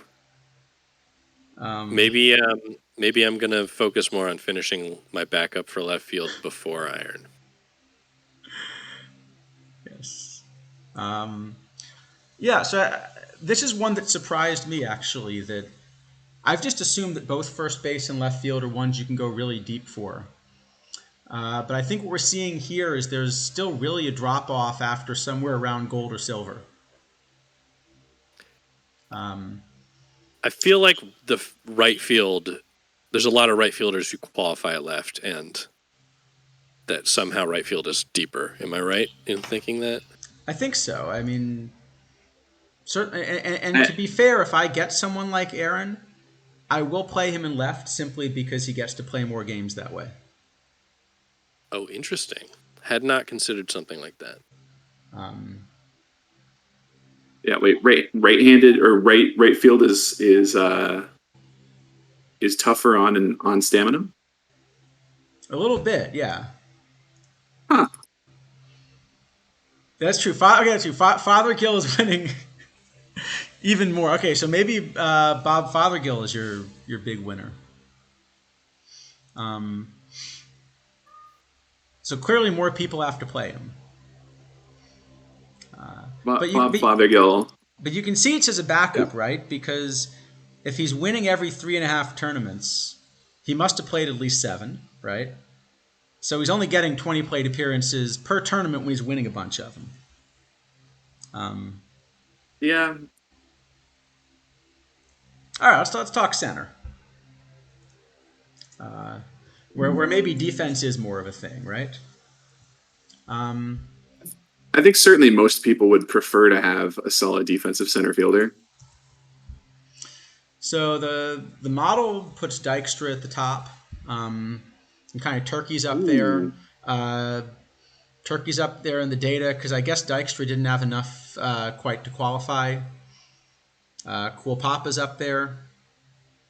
I think these are all solid, right? I think Dykstra is super interesting. Like I have to assume he's there mostly because he's left-handed.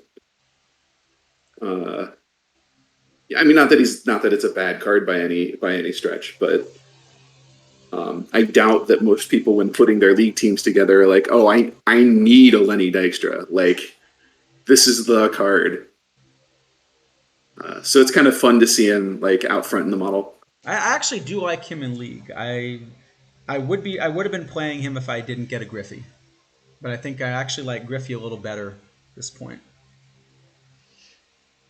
The other issue is Dykstra's a tournament card, right?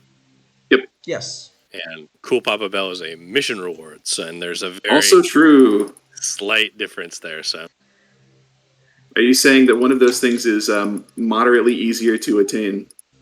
I might be saying something of the sort. It's a pretty tight mission actually for Cool Papa, right? Yes, Although but Turkey is what I thought was the real topper there, and I think I've realized in the last couple of weeks that just enough other things have been released that he's gone from the card I really want to run in center to maybe it's actually fine completing the mission without him. I mostly want to run him in right field, but Yeah, now we're drifting away from the topic at hand. fair enough. Yeah. But anyway, any of these is certainly a solid center field option you're going to be happy with. Cool Papa probably is a card you want to think a little more about setting sliders for. Let's see. If you get more drop value down, out of his legs. go ahead. Just get more value out of his legs. Yeah. And less negative value out of his legs. Let's see. Okay, if you drop down to diamond, so the model just looks at that 111i and says, yeah, Roy Thomas is a lefty with 111i. Right? That is true. And Kiermaier is kind of about like the typical center fielder you can get. And I think you're seeing that there's not a huge drop off, right? So neither of them's quite up there in the data just because of the limited sample size. Otherwise, they might be. But I think there's not a huge drop off. And I would love this Welch card if he were a lefty. That's fair. Absolutely agree. There are a lot of right-handed cards that I'd love if they were lefties. It's really hard to get your lefties in the infield, so when you're taking righties in the outfield, all of a sudden you're looking at potentially like a 2/3 right-handed hitting team Sure. in a meta with 65% right-handed Yeah. pitching. Yeah, I Center think, field. I was just going to say center field is a position. I kind of feel the same way about it that I do at shortstop, which is to say, like, there are a lot of kind of perfectly good center fielders in gold and silver.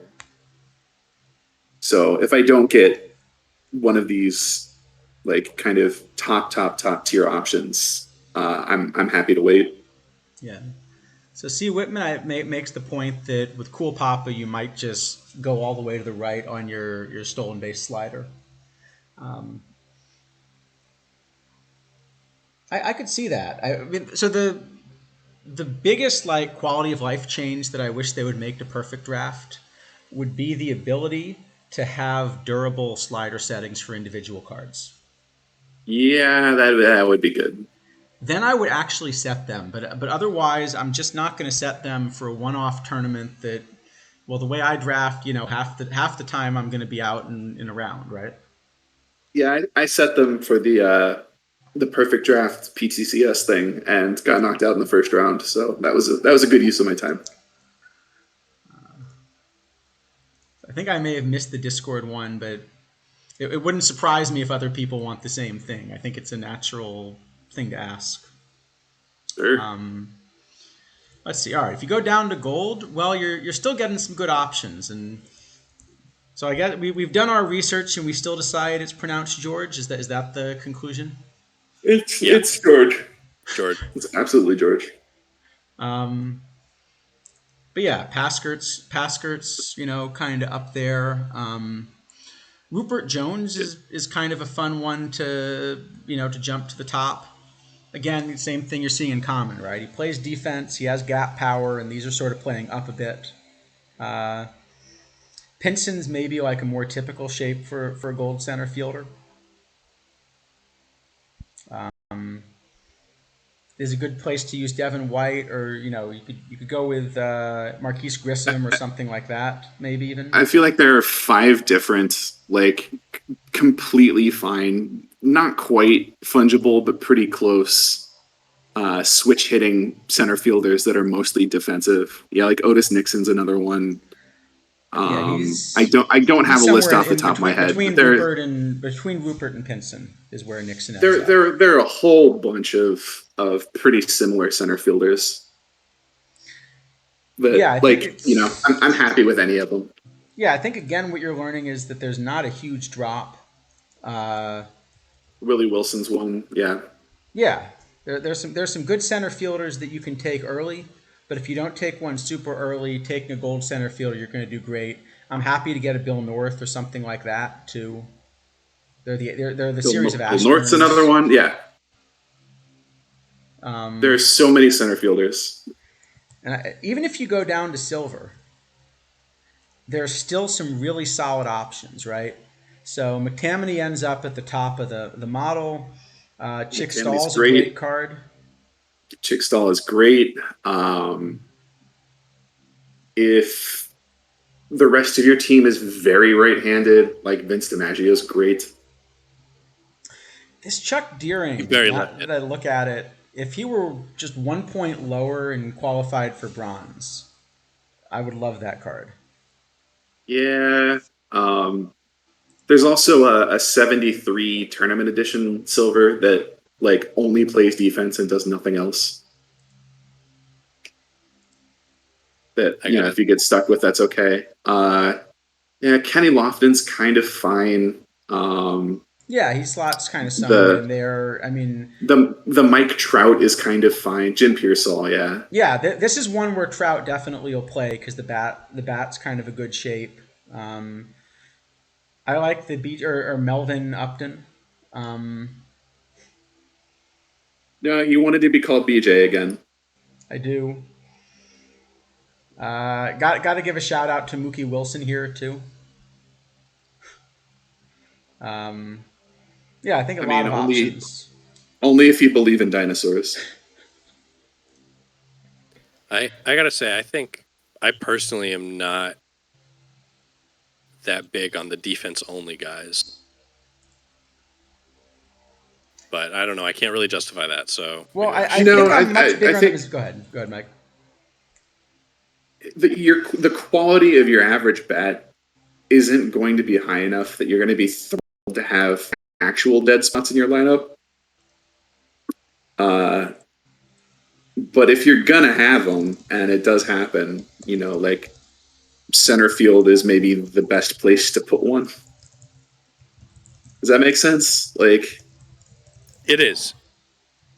It. I agree.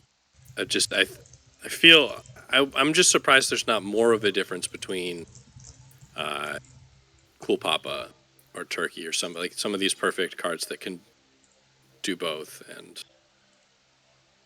Yeah, I think it's just that the bats aren't that good, except maybe turkeys. yeah, I'm surprised that Turkey's not a lot like twice as good as Vada Pinson, for example. Yeah, well, you see the Woba's up there for Turkey, right? Yeah, But the defense, yeah, actually, yeah, Vada's got quite a bat there. That's especially like a lefty in this meta. yeah. It's maybe I'm underrating some of the bats there. Yeah, Spotswood Poles can play. He's another card that if you were a 79 instead of an 80, would suddenly be completely a meta card. Um, yeah. So again, I think you're yeah, sort that of happens a finding lot. that you can drop down to silver, no problem, right? Yeah, almost Um, like you can get a really good bat with okay defense or a really great fielder with no bat. And a lot yeah, of for, these, for the backups, that's where I find that I just want the defense because that's what's more likely to play. right? Um, when we drop to bronze, so here there's again the usual like pretty big drop off from silver to Yeah, bronze, like but it's not as big, right? you say that, and then here's Robin Yount. Yes. Well, I think it's because that Yount bat does seem to play with some of the others. Is what we're seeing, right? Yeah, his bat Um, plays up. I think big time. the one that maybe more doesn't play up is Grady Sizemore. We loved almost at all three outfield positions when we were just talking about the bronze meta. And here he's sort of an okay option at bronze, in perfect draft, but he's not really the outfielder you want, right? Whereas if we were doing like a bronze only draft, he'd be the outfielder you want right at the top. Hmm.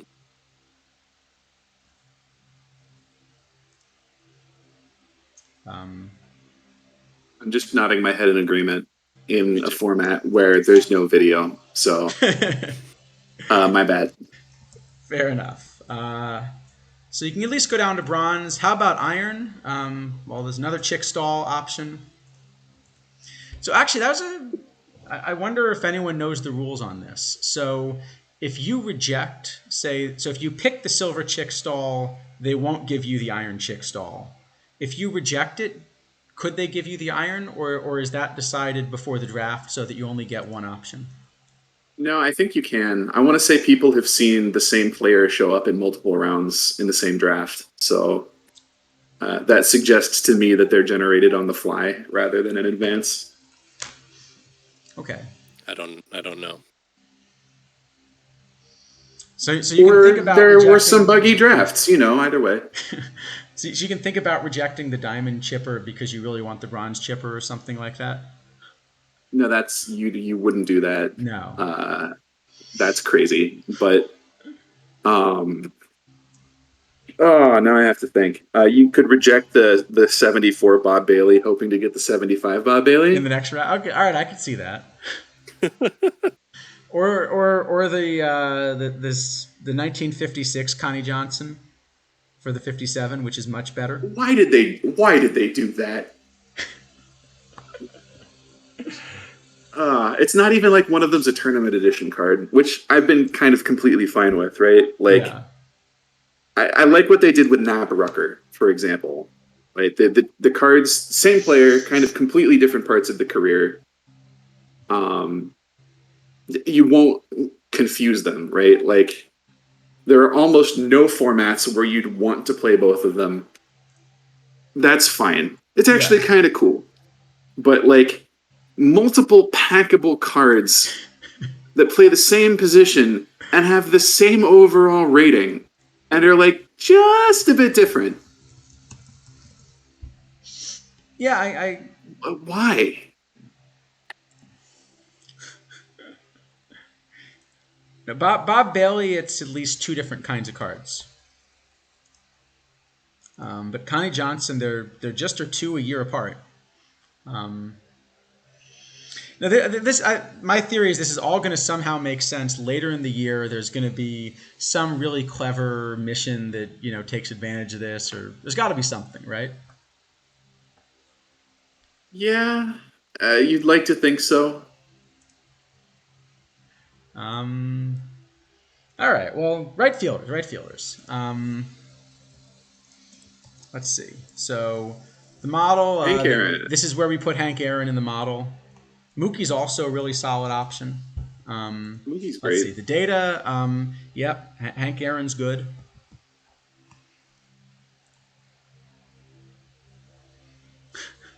Sheffield's another wonderful card. I'm thrilled to get Sheffield. Secretly a third baseman.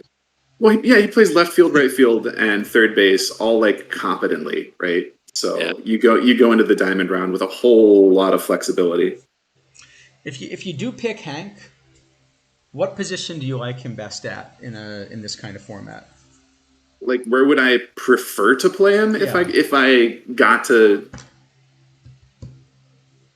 That's a really interesting question, right? Like, not first base, I guess is my best answer. The whole thing with Hank is that like he'll play any of the three outfield positions competently. I think most likely I wind up playing him in center field because there are so many like really, really, really good corner outfielders in Diamond and Gold.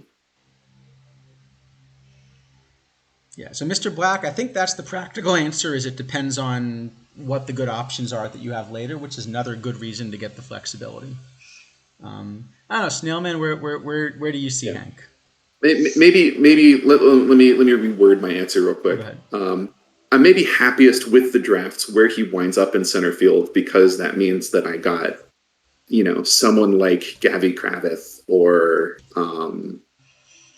Joe Medwick or right, like there's all these kind of really nice corner outfield bats, like tournament edition cards that and if I'm playing Hank at center, it's because I got a couple of those and feel good about it. Like Brian Giles or Rusty Staub or right, there's lots of choices. Snailman, where are you thinking Hank should go? This is I have to go AFK for a couple of minutes, so this is a bad time. All right. Sorry. No problem. I can give you my answer. I actually like him at DH. Yeah, I want the bat in the lineup okay. every single day, and I like the idea of playing him at DH and then maybe even DH and back up a couple of the outfield positions rather than go down to, whatever Ron's bat I've got there. But try to get him to play as close to 7 games a series as I can. I'm not sure if that's right, though, because Hank actually is a much better defensive outfielder than I might have expected this year. Yeah, he's really solid. And if you want to look at it from that perspective, I guess you want him in left field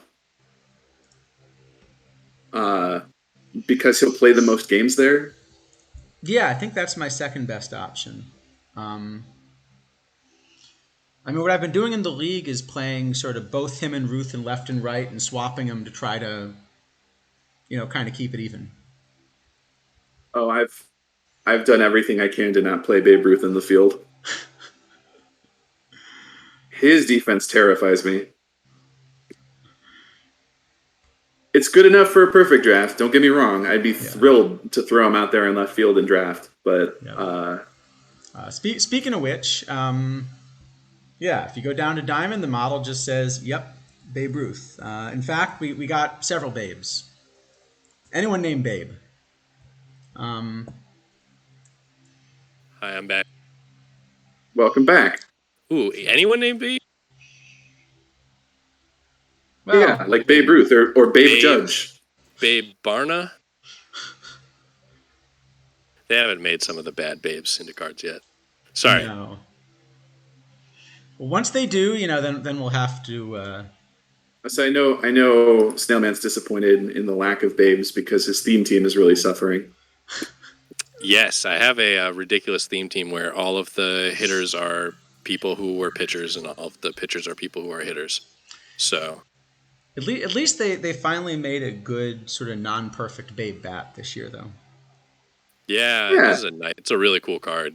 I like all of these cards so far. Give me all of the right fielders and play them in right field, left field, and center field, and then give me all third basemen, and I'll play them in the middle of the infield. Yeah. And then a couple of spike a couple good catchers, and then. But see, like pitchers, this is why I was saying I would hope to play him in center field because there's just show the gold ones and they're also going to be just outstanding. Yeah. Babe the Pig. Is that Herman or Ruth? Oh, Coach Ruffy, don't sweat losing to Snailman. I lose to Snailman all the time. Just be really sad if you lose in a weekly finals. That's the only time to be embarrassed to lose to me. All right. If we go into right fielder, so a lot of good right field options. Okay, if you go to gold, you know what? There's still a lot of excellent right field options. This Tommy Henrich card is actually one of my favorites, just straight up in gold. And Sox here he's like a 75th percentile option, just because it's a one-sided bat. Sox is another one of those tournament edition corner outfielders that I didn't name but would be thrilled to get. Sox is great. Chicken Wolf I'm really happy with. Really, a lot of these guys are just excellent, and I think this is an argument for as much as the right fielders are excellent, sort of being okay waiting, right? I'd play Bobby Bonds there. Colavito I'm playing in basically every tournament format. If you get him, you can't get Colavito's limited edition. Oh, that's right. That's the limited edition. Larry Walker plays first, right? Yeah, so does Tommy Henrich. So I don't have numbers on this, but if I had to guess, I would guess I have a corner outfielder as my DH 75% of the time. There's just so many of them. So just for fun, though, I'm curious if anyone has any guesses as to the left field the right field option that comes last in the model. Last in gold or last in general? Last in gold. So basically, this is just a gold card that is completely the wrong shape.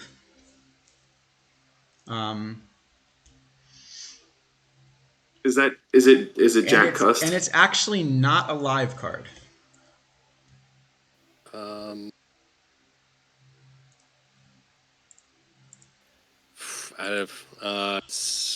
The Cust is a silver instead.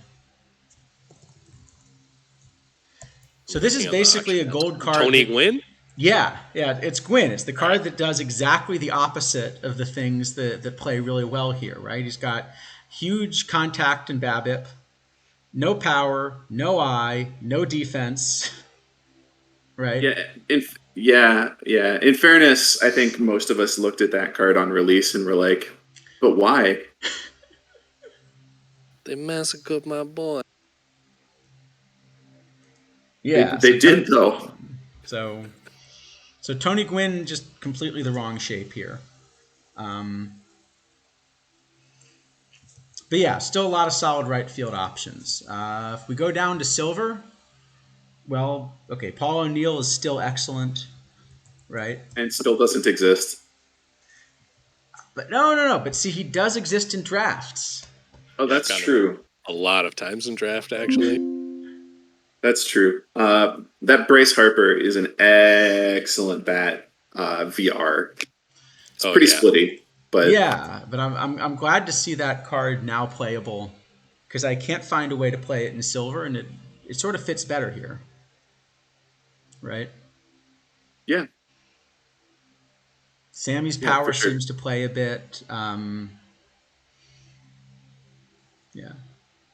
yeah. I like the Sammy card. Sammy card's great. Let's see. So again, I All think the way that down to there's a Elmer. drop off maybe. I think the drop off is maybe even more just because there's so many good options all the way down through gold. You want to find a way to take one of them, right? Yes, you do. Once you get to bronze, now we're kind of running dry.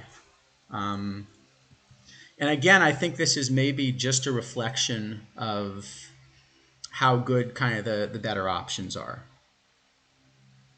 right?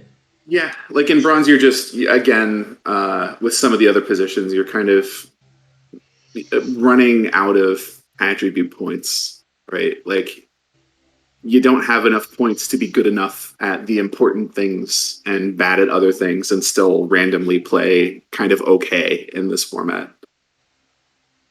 Let's see. This Joe Lefebvre is a card that I also hadn't looked at all, but does actually sort of fit a little bit here with the shape. Again, I'd like him much better as iron, but I can sort of see why the shape is okay. That card's nice. Covers third also. And Strang is just again, it's one of the because of that huge eye, it's one of these few bats that kind of still plays a bit. But again, if he had some defense, I guess the answer is if he had some defense, he wouldn't be a bronze though. That's probably true. Yeah. Um, But these guys are all still very positive. I mean, Taffy, right? These are like cards that you're they've done okay, still yeah. pretty I think it's a excited really to have on limited your team. sample size though. So that's why I kind of look at the model ones a little more because they're sort of probably going to be closer to average luck. But yeah, there's some decent options, and like at iron, okay, if you hit Elmer Smith, you almost have a viable bat, right? Almost. Almost. Elmer Smith, known ridiculous 47. Yeah, I think he's like my bronze DH. I could see that. He's one of the reasons that people get very confused with the high iron floor tournament. It's like all that's of the right. good irons are low irons. Like, what do you do? Yeah, I guess Lucas is the one like 50 that I really like. Yeah. Do we have a DH slide? We don't have a DH slide because I think the conclusion is you pretty much just pick whoever your left the one Yeah, that you no. got two This of. is good because if you ever draft a card specifically to only play DH, You're probably making a mistake. either probably. So okay, so And again, to be clear, you can totally play cards like Chipper Jones or Edgar Martinez at third base, like the 99s of both. It's good enough. They're good enough defensively. You can do that. That's not what I'm talking about. yeah, I think it's more that you're going. So DJ, I think the issue is more that every draft you have is going to be a little bit lumpy. There are going to be some positions you get several good options and can only play one of. And so just being able to work all of those cards into the lineup that's how you're going to end up using a DH slot. Yeah, I would consider taking Hack Wilson and hope to DH him. Right? I mean, the bat's excellent. It depends on what the rest of the draft to that point looks like, though. Yeah, I mean the bat's excellent, but then if it turns out that I get offered all of the right bronze third baseman or something, then Hack Wilson's going to be playing center. Yeah. Maybe in the future we get a pre-major league Hack Wilson who's playing catcher before he broke his leg. Ooh. That's where he really should have played his major league career. So let's talk a little bit about pitchers. Maybe we can get a what if set. Whew. I have a whole list of cards. I'm just like, I fantasize about it. It could be fun. It'd absolutely be fun. Who does the model have as the best starting pitcher? I genuinely don't know. I assume it's not considering Bullet Joe Rogan playing both ways. No, it's looking not. I don't think it's looking at him both ways. It would be just looking at him kind of as a pitcher. All right, so the best for the non-Bullet pitchers, Joe again, Rogan pitcher. to be clear, you're going to take a lot of pitchers. So you should really think about these more as a guideline. We're not going to go down like 50 pitchers at each position, but this is more just an idea of kind of what's available, right? So yeah, here's kind of Tex might be the best packable pitcher, but I think it's probably someone like Tannehill or Philippe. Yeah, Philippe's where the model ends up falling, but again, you got a lot of good options. The thing is, Philippe just has sort of exactly the shape that you'd really like. That extra control and not being super splitty. Yep. Right. In fact, to the extent that he is, right, reverse splits are incredible. There are a few of these guys, right? Like, is it Mike Garcia has reverse splits, I think? Perfect pitchers with reverse splits. Couple of the gold starters have reverse splits. I knew this. Like Earnshaw does, but he doesn't matter.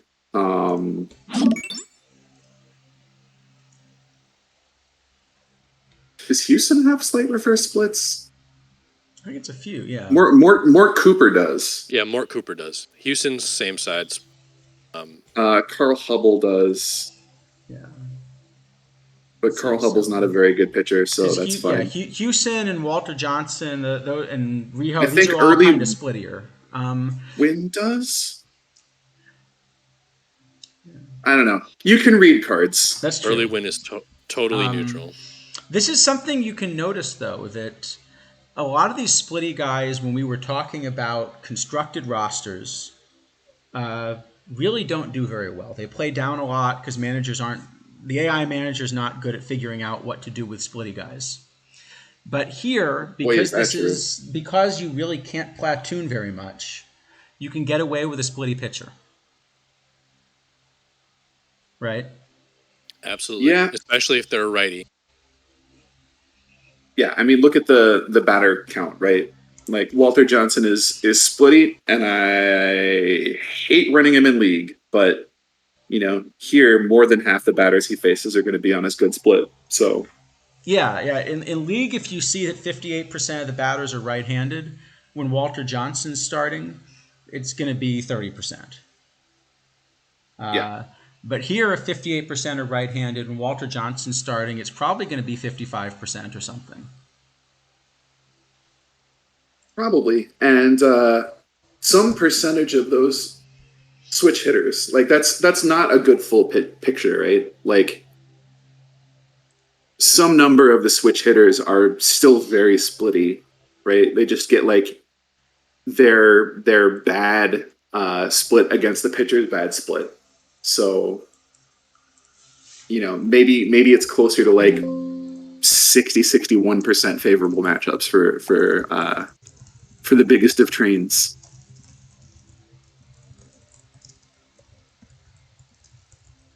Sounds about right. Righties are just so much more common, If People are just going to take the best guys every time and not like make compromises to get left-handed bats in their roster. It's going to stay like this, and the best way to attack it is to kind of hedge and make sure that you draft right-handed pitchers and left-handed hitters. Or the rare switch hitter, yeah. Yeah.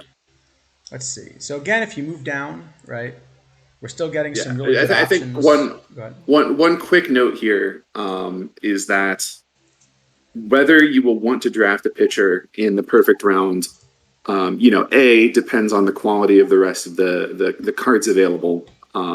Position players are going to play, 85% of games typically, where your starting pitcher is going to pitch.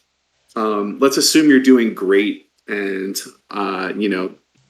sweeping a team here or there, still, between 20 and 25% of games. So, if you are playing, I think exactly the This Week in Perfect Team tournament where it's like do or die the whole way, I think elite pitching is a little more important.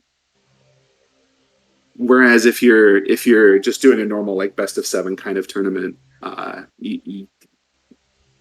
odds are good that you're not going to be trying to get a pitcher in the first round. That sounds right, Mr. Black. We're actually gonna come to that as soon as we finish the pitchers. We're gonna kind of discuss that at the end. So yeah, and that makes sense. I think also if you're going to take a pitcher early, stamina is really important because you're skipping on some other things, and you really better be hoping that guy's going to throw a lot of complete games. Yeah, you definitely want to treat especially pitchers that you pay big for, and by that I mean like draft early, like cat pitchers, right? You're giving up the slot or paying the build points or whatever. You want to get full value out of every start, right? The reason you're doing that is to not have your like random 44 live pitchers that you took to fill out the back end of your bullpen pitch very much. Right. The other thing I would say is it's still worth remembering there are a handful of double round robin options. And so there, your number 1 starter is potentially worth a lot more than your number 2. That's also true. I specialize in losing tie breaks in those, but finding new and interesting tie breaks to lose. Like, all right, well, we're all tied at 3. We all had games that were scored the same. Now what? Who won the last game? Yeah. Well, so it's them for reasons. So I think it's worth pointing out here that a card like Addy Joss really is unplayable in low diamond, but somehow in this format actually is a little bit better shape. It's because of the whole. There are going to be people on most rosters that just don't have no BABIP. Hit very well. Yeah, it's like, all right, well. Yeah, if you got people that don't hit very well, you just want to like keep the ball in the ballpark, don't walk them, let their low BABIP play, and eat a lot of innings. Yep, seems completely fine. Although I still want there to be an excellent Addy Joss card. There should be an excellent Addy Joss card one of these, shouldn't there? Wasn't last year's Addy Joss like pretty good? Yeah, he's had great cards in the past. He usually has like a little bit of a reverse split thing going on. Yeah, and this is Snapshot, so we'll still probably get peak Addy Joss at some point.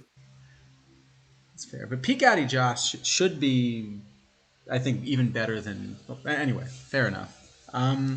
Let's see. If we go down to gold, again, some representative options. Yeah, Kevin Brown is still excellent. Arrieta is maybe, sort of a fringy card in the gold meta, but definitely playable. Right? Yeah, Arrieta's great. He's also the sort of pitcher that I like drafting because if I wind up getting, for whatever reason, just like a run of the better starting pitchers in Silver, Jake Arrieta plays up in the bullpen. That's true. Right? Like he's fine as a starter. He's excellent out of the pen. So it's just another way that you can build some flexibility into your plan. Yeah, and flexibility is just really key in all these draft formats. Ben Tincup is great. I love that card. That is all I have to say about that card. It's another super splitty card, like him, Osteen. There are a few of these super splitty cards that just you're allowed to play in perfect draft because you don't hit platoons. Well, that's part of it, and another part of it is that just the way the format is. How do I want to say this? Ben Tincup is like a high diamond pitcher VR and like a mid silver pitcher VL. Yeah. But like you're pretty regularly gonna have mid silver pitchers, right? Like that's not embarrassing in this format. Right? Like that would be a real problem in a format where you're primarily facing diamond pitching all the time, or where the bats are just gonna like blow up a medium silver pitcher, but that's just not the case, right? Yeah, that makes sense.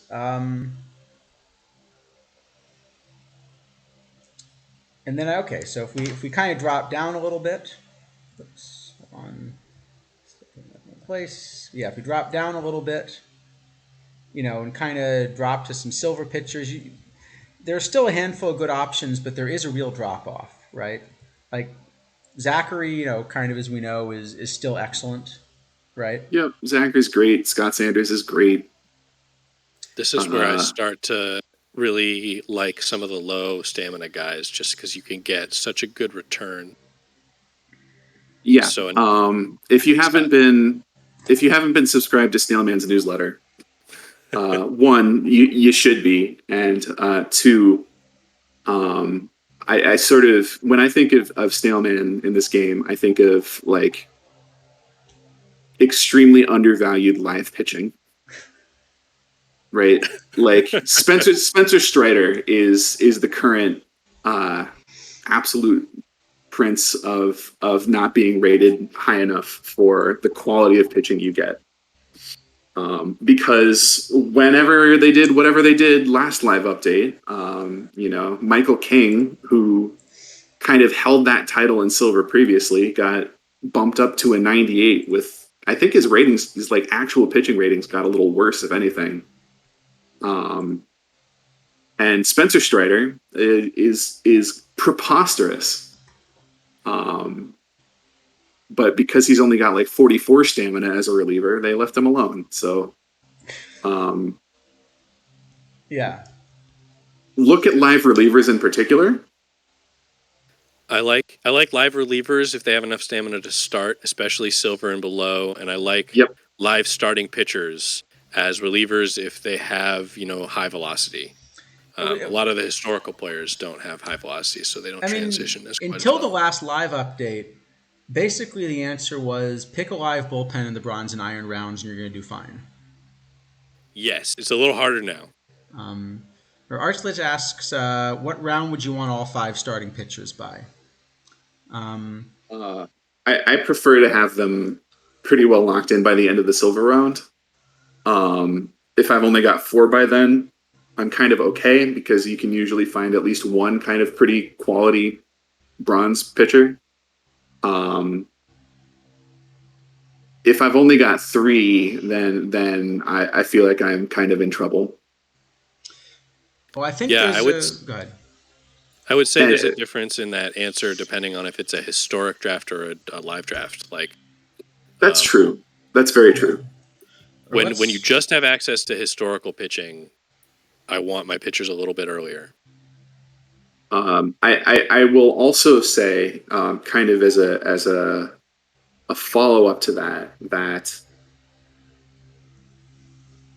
when you need to have your starting pitchers done depends on whether or not you're also drafting relief pitchers along the way, right? If you're the sort of person that wants to just run like 14, okay, nobody wants 14 pitchers, 12 starting pitchers, and just whatever the ones that pitch out of the bullpen best are the ones that are your bullpen.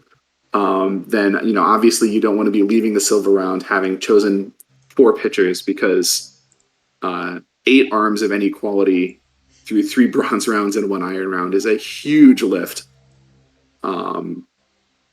Yeah. So, we can sort of work backwards, right? Like I try to not need more than 2 pitchers in the iron round. I try to have at least 7 pitchers selected by the end of silver. And if some of those are relief pitchers because that's just how the draft fell out, then okay, maybe I have 3 starters and 4 relief pitchers and I still feel kind of all right about it. Yeah. Does that answer your question? And I guess my answer would be, so by the end of silver, you've got in a standard draft, you've got 15 selections, right? I would like ideally at that point to have essentially a starting 9 and about 6 pitchers. I also try to draft 6 starters, by the way. I've just found a lot that almost whatever sliders I pick, if I look somewhere around the 3rd or 4th round of a draft, with a 5-man rotation, a bunch of my starters are under 100%. Sure. I will say that happens kind of naturally for me typically, because there are a lot of, in gold and silver in particular, a lot of starting pitchers that pitch better in the pen anyway, that I sort of take as relievers wink, right? Like, they could be starters if they had to be starters. Just one more thought along those lines. I think if you're planning on micromanaging the tournament, the math changes as well, right? Oh, that's true.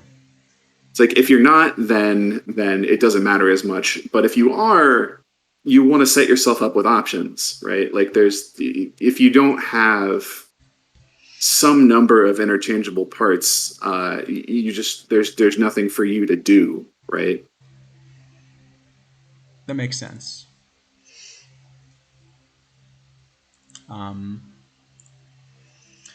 So I think the other part of it, well, let's look at some bronze pitchers to kind of get an idea of what happens if you continue going down, because you're always asking kind of where's the drop off, right? We found it. There's the drop off. I think there's a drop off, right? There's definitely a drop off from diamond to gold. I think less of a drop off from gold to silver. So I don't hate the idea of essentially taking a full silver rotation if I've got good enough bats. Yeah. But I'm not a fan of the, yeah. I'm not either. Although I don't mind having several pitchers that kind of look like the bronze observed pitchers here, right? Like 70 stuff, 90 movement, more than 35 control. Yeah. 35 is kind of an arbitrary number. Just, like Yep. Whatever prevents you from hurting yourself clenching every time they go out on the mound, that number. Pretty much. And then iron, yeah, the problem with iron starting pitchers is, so there are 1 or 2 that are maybe okay. I mean, here, we'll put up, sorry, wrong play. We'll put up our couple best, so here's where Tannehill shows up. Yep. Eddie Plank, Yeah, Eddie Plank is fine. Monbouquet's fine. Fergie Jenkins is fine. But they're all the couple These emergency options you need to hit one of. every one of these is just like exactly what your quality cheap iron cap pitcher looks like, right? Right. Kind of some stuff and some movement, and then enough control that they're not going to walk a million people. The Because problem none of these cards, is, they're just not going to have enough movement to matter, and they're unlikely to have enough stuff to really matter either. So you're just sort of like, throwing batting practice and hoping that they hit into outs. and I think this is actually something to notice, is that the shape of the pitchers is changing as you change levels, right? So by the time you're getting to iron pitchers, what you're really asking is, okay, who has enough control that at least when they start giving up bombs, they're only giving up one run at a time, Yeah. right? Yep. And that's kind of what you're getting from like Tannehill, right? Fergie Jenkins at iron, this is a great card because he's also going to strike batters out. He's not going to strike a lot of batters out here.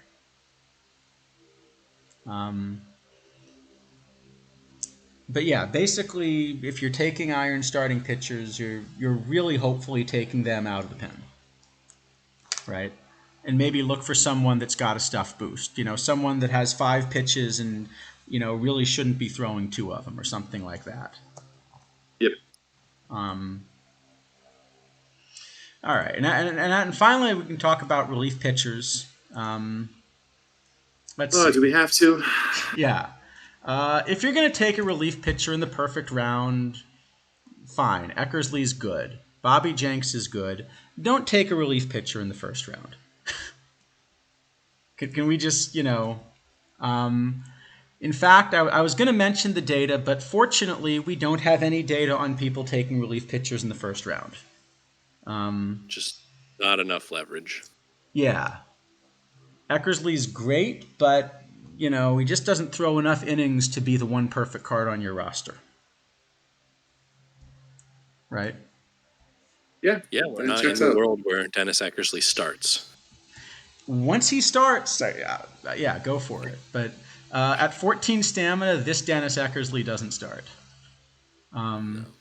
Love him in League, though. Similarly, in the Diamond round, okay, yep, again, Zach Britton's great. I'm playing him in my League roster. He's splitty, but in this format, you can get away with splitty. Although I wish he were righty and splitty. McElroy is great and not so splitty. Don't take either of them. Is that fair? Absolutely. I think I have maybe once or twice ended up taking a reliever in a diamond round just because the other options were essentially like silver level, Yep. But to give you an idea, I would, if I had the choice between Eckersley as a perfect and Cliff Lee, I would take the Cliff Lee. I would as well. Absolutely. Or I'd probably take a live. I would feel super gross doing it, but I would do it. Oh yeah, I'd be screenshotting that and complaining to somebody, but I would take Cliff Lee.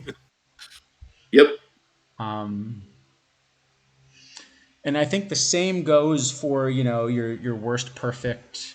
I would take a live Carlos Correa or something. I mean, Correa, I don't know. Let's not go too far. I think over a reliever, because I think even if you're taking him as like a quasi backup, you might get more leverage. Anyway, don't take a reliever. Let's see. Gold, Clay Holmes is good. Still don't take a reliever if you can get away with not taking a reliever.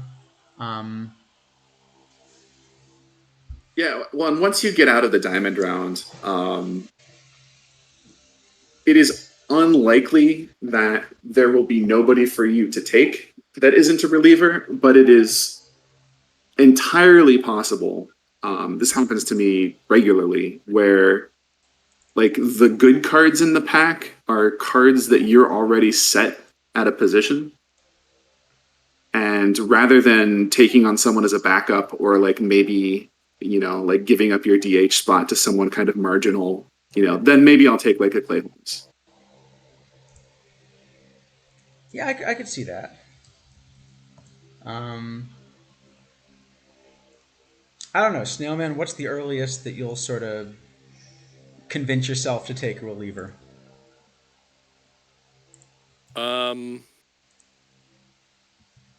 Gold, but it's a high stamina reliever. I don't know. I mean, I don't even know which gold relievers I've taken. It's happened like once, I'll take like a Armando Benitez in diamond if really my other options are all like this is secretly a gold card with a funny hat. Yeah, absolutely. Right. If there's no value there in the other cards, and it's not a common occurrence, right? Like I'm not trying to find reasons to take Armando Benitez in a diamond round, but if the rest of the cards just aren't good, and usually this happens because there are like 3 relief pitchers in the round, and like a bad catcher and a couple bad live cards or something. I think if I'm really having trouble finding pitchers, I mean, I really want like to get all my starters by the end of silver, ideally, and Sure. I find that that's difficult to do if I don't have at least 1 before gold and 3 by the end of gold. And if I'm at like 1 starter in like the second or third gold round, and there's like a bunch of good relief pitching, I'm starting to get a little bit hungry for it. Sure. I'm just saying there are situations where the value of not having to draft another relief pitcher later makes up the gap for me between the utility of like a marginal diamond bat and an elite diamond relief pitcher. I still think you're not getting enough value when you do that, but I mean, that's very possible. yeah, I'm not certain. It's really unlikely. Maybe in the double picks, maybe like in a double perfect, double diamond type of draft. Tell you what, the next time it happens, I will take a screenshot and share it with everybody, and y'all can either like understand where I'm coming from or mock me relentlessly. Okay. Or both. Like you can mock me relentlessly either way. I can live with that. We can at least sympathize, I guess, is the point. Sounds fair. So Spencer Strider better be on this next list here. We're getting into relievers that are secretly starting pitchers. Well, I think a lot of the best ones are, right. So Strider actually in the model only comes out as around like the 75th percentile one. Like he's definitely playable, but just not quite the right shape because of that control. Because there are too many excellent hitters. Right. Unlike Silver, there are too many hitters that are just going to walk all the time. I did tell you that I'm going to run Spencer Strider in Perfect League, right? No, you didn't. As a starter, yeah. So as a starter, so how last in PT22, if you got to the end of the year and you had like a throwaway game where you weren't influencing the standings, you weren't like affecting someone else's playoff chances by throwing something silly. It was Slick Castleman time. That's who I ran. Yeah, Slick Castleman is still undefeated for me as a Perfect League starter. It was Slick Castleman time. So I've decided that in your honor and his, I'm going to run Spencer Strider out there if I find myself in such a situation. All right. Well, I'm definitely rooting for Strider. I'll say I also have had a lot of good success with Brian Abreu as a gold fake starter. I could see that. Yeah. Let's see. Similar So here we have at least a tiny amount of data. Not a lot. Uh, Again, I think basically the issue is that there's no, there's just sort of no reliever that we really have enough data on here because there are a lot of relievers. They're all being taken in late rounds with a lot of options, and because it's not a constructed roster, you know. Do me a favor. Do me a favor, real quick, and look Yeah. at that card, and look at Spencer Strider, and look at that card, and look at Spencer Strider, Yeah. and ask yourself what they're doing. um, um, Did you know that 5 build points is worth like 60 stuff, 40 movement? You do have to give up 10 control, but you get another 20 stamina also. It's like, yeah, yep. dear me.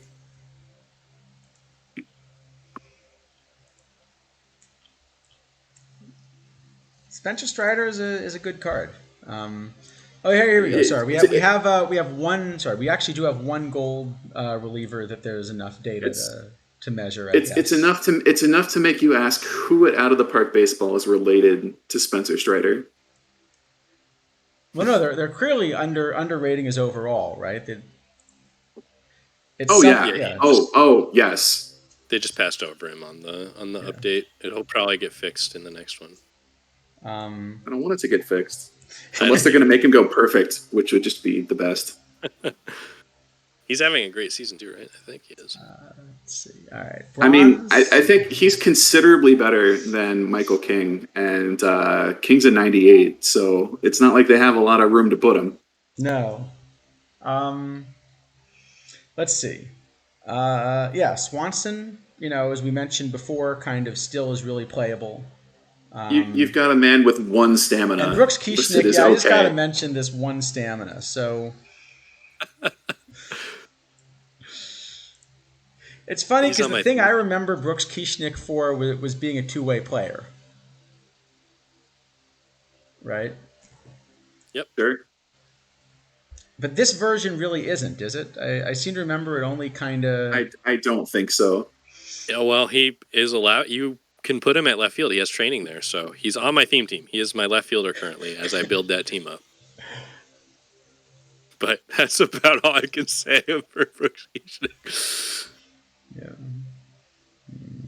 So you're telling me that there are Jays fans involved in OTP? I think that's what Coach Ruffy's trying to say. Are you saying that everything is being controlled by Snaggle J running the Shadow Cabal? Like he retired as the public face of the game so he could slip into the background and pull levers without anyone noticing? I can see that. That does sound like him, doesn't it? Oh, I miss that guy. Yeah, I hope he's having fun with it though. All right, and then Iron, again, I mean, Iron, you're sort of taking what you can get. John Schreiber's really good. And just, yes. Again, I don't know why he's 52 overall, but as long as he's 52 overall, play him everywhere you can.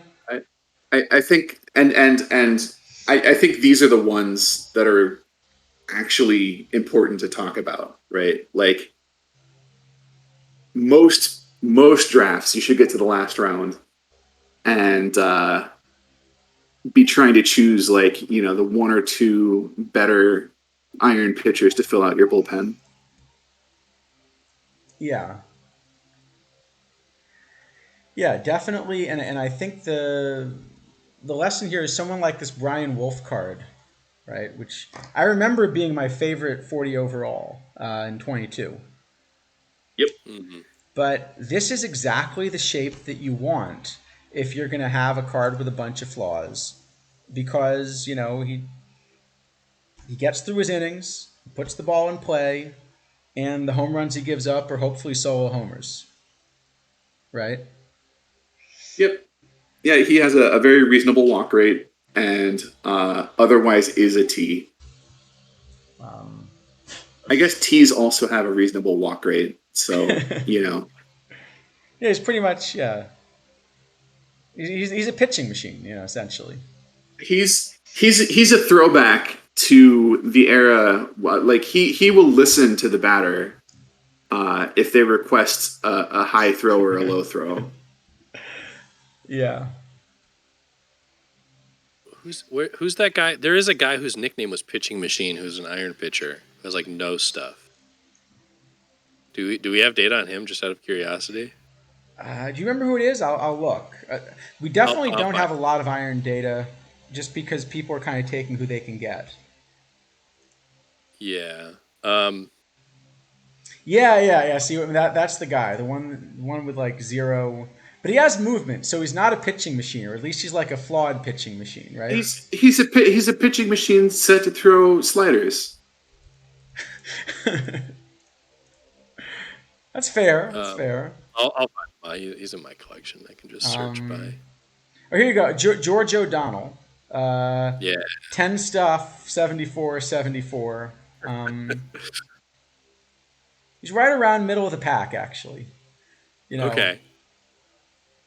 Interesting. I've been too afraid to play him, but I've always wanted to. But when I say middle of the pack for iron, we are projecting him to have a 649 FIP. Okay, so pretty bad. Never mind. Yeah, but all these iron cards are, gonna struggle. Right? Remember, the ones you're seeing at the bottom are like cherry picked for the very best ERA and FIPS in hilariously tiny sample sizes. Right. So I guess the lesson I would take away here is that you want one of movement or control in your lower your pitchers, and that you're impossible almost outside of Eric Swanson to find a guy with enough stuff, bronze or below, to matter. Yeah.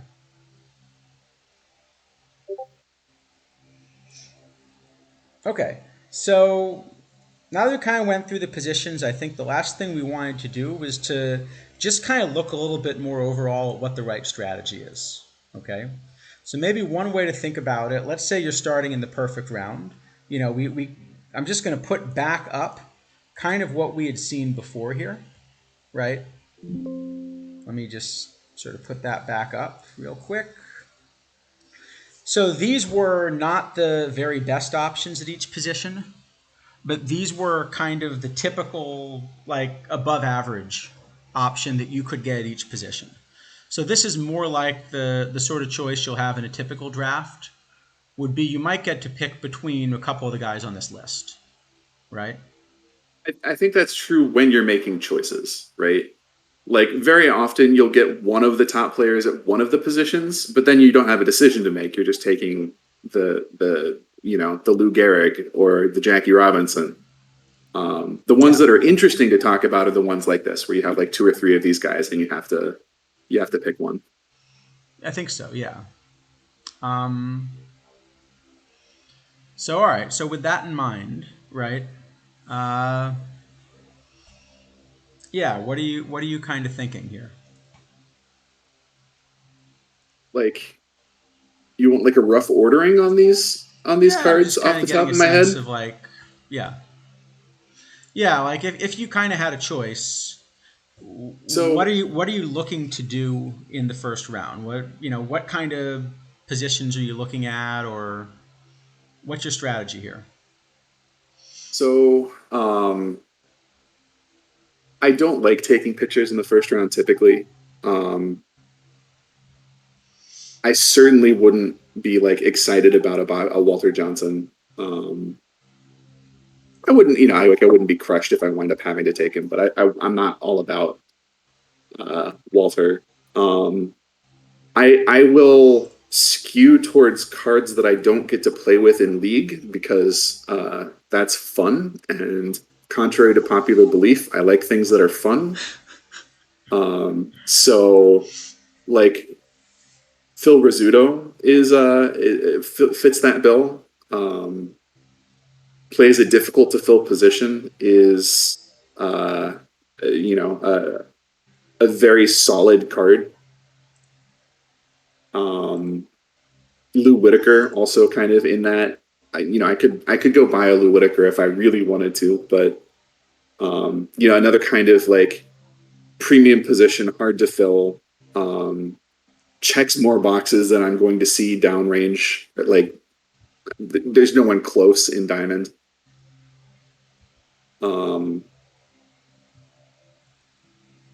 Yeah, like middle infield, then center field, then corner outfield, then corner infield, I guess, kind of roughly.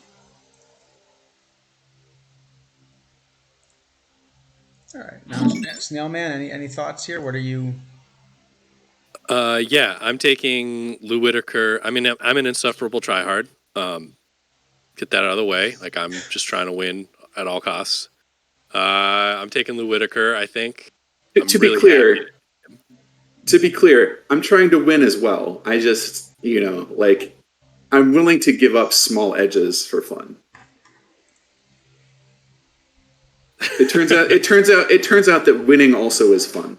Winning is very, very fun. Anyway, I'm taking Lou Whitaker. I think second base is hard to get, and then I'm taking center field. I think I would have just taken Turkey over Cool Papa in the past, but Cool Papa is very intriguing. And then I think, unlike Mike, I'm going to take Tex Houston after that. Okay.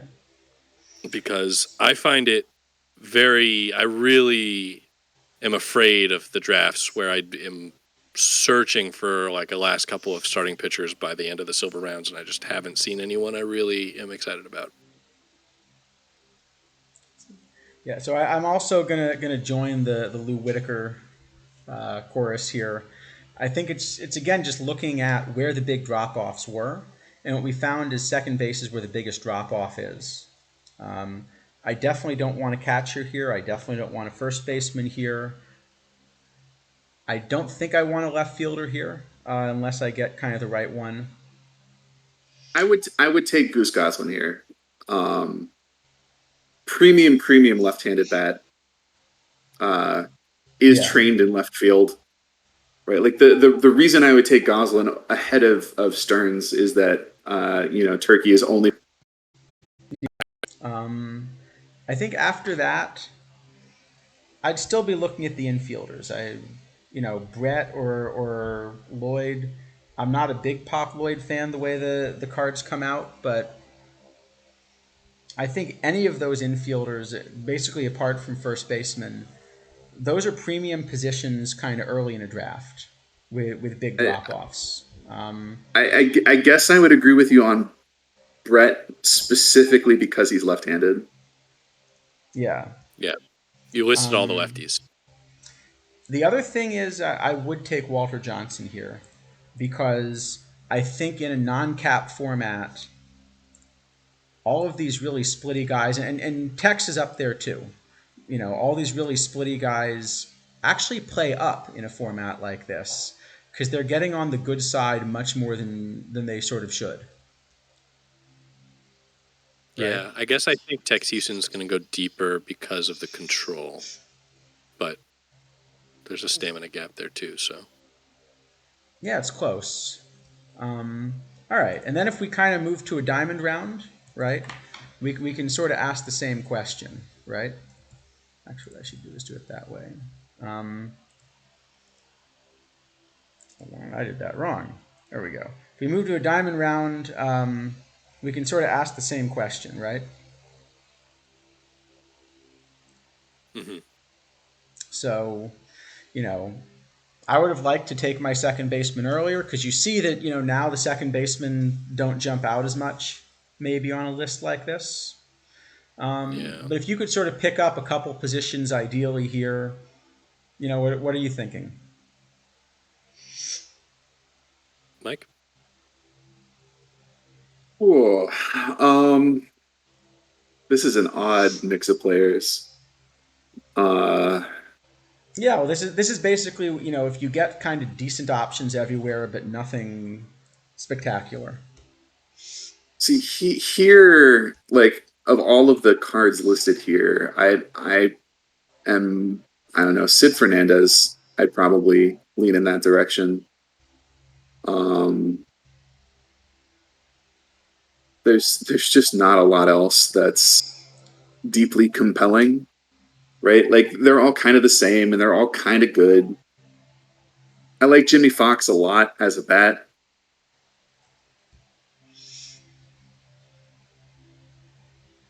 Kind of just shaking my head at this here. Kiermaier's probably a sneaky good play. I mean, and it's funny because there's no one you're super excited about, but these are all kind of, as we were going through, like solidly above average options. They are. I've taken a lot of these guys. Yeah. Yeah, I mean, to be clear, like I don't hate any of them, but also like none of them particularly stand out. Yeah, that's a very small sample size, Mr. Black. Don't read too much into that. Um, Yeah, I don't know. Go ahead. I guess like if I have to take some number of these, it's probably like Sid Fernandez, and then Joe Sewell, and then Babe Herman, I guess. Let's see. All right. Snailman, you've also taken a second baseman so far, right? So who are you taking in this draft? Oh yeah, so if I've taken the second baseman, yeah, I'm not taking Pfeffer, but Pfeffer to like, barring whoever I had already taken, Pfeffer jumps out as a good option. Then I look at like Fernandez and Aaron Judge. I think are like really kind of a step above, but I don't like their handedness for their specific positions. And so I would really be struggling to decide between them and one of the better lefties like, Sewell, Sisler, Herman, Carbo. But I think I probably wouldn't be intrigued by Kiermaier. Yeah, I guess had I taken a second baseman, I'm going maybe Sewell or Aaron Judge. All right. So Probably we'll just make, Sewell though. like I said, you can kind of keep your own draft as you go, and Sure. we'll see how we do, Say right? if we're gonna say I took a Rizzuto in the first round just so that someone did something different, All right. Maybe I take Babe Herman here. Okay.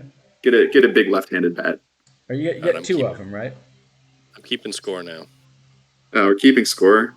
I'm opening a notepad. I'm not keeping score. I'm keeping track of what I drafted now. Okay, I didn't open a notepad, but I grabbed one with a pen and everything. Yeah, I can sort of see how we do. And you can play along in the stream too. See what you would draft with these. Although we've already told you who's coming, I guess, if you've been following as we go along. Yeah, I wish I had been paying more attention. Give me Babe Herman and give me George Sisler. All right. So I think. So for me, I think I don't like Sid Fernandez just for the same reason Snailman doesn't. I just don't love kind of lefties in this meta. I don't love any of the lefty bats that we see here. I'm tempted by the Carbo, kind of, realizing how splitty he is. But I don't want to take a left fielder this early, given where the drop-offs are. So I think what I would end up doing is I would take Piazza. I just do think that there's a big edge taking him over the catcher we'll get later. Yeah, Piazza's really good. I considered him. And then I think I'd take Bob Elliott, because if I'm going to take somebody that's a right-handed bat, I'll at least take it at a position where you're not going to see a lot of lefties. Fair. I like the glove. Okay. All right. And then we go to the gold round. And now we get a bunch of these, right? So. Well, yeah, I mean, like now it gets weird because it's an incredibly small pool to take 6 people from. That's true. But just to get an idea of like sort of. That's fine. I just get a shopping list. All right, I'm going to take Eddie Matthews. I'm going to take. And you can just say however many starters you take. If you take Arrieta, you can take him 3 times or whatever, right? Because it's like that quality pitcher, right? I'm happy with both Arrieta and Kyle. I like them both. Uh, Give me like a Joe Mauer.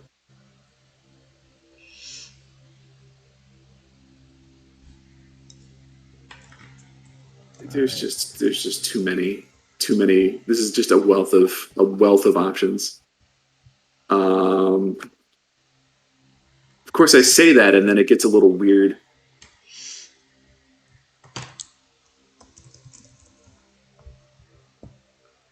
Yeah. I guess Kennedy. I don't know.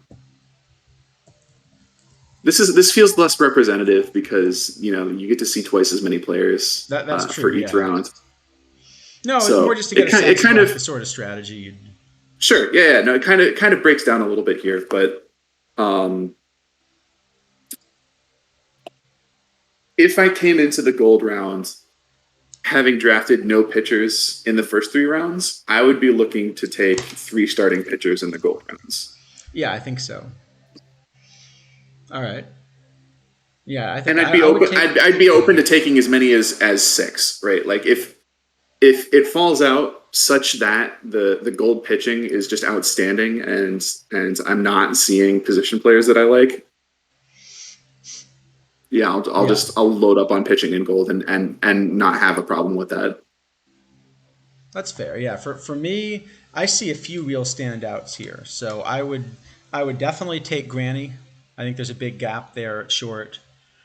Even though I've already taken a third baseman, I'm taking Eddie Matthews. This is an example where just the bat is so good. One of them is going to DH, and I'm fine with that. And I feel the same way about Tommy Henrik as a lefty. Those two actually platoon really nicely as well. Yeah.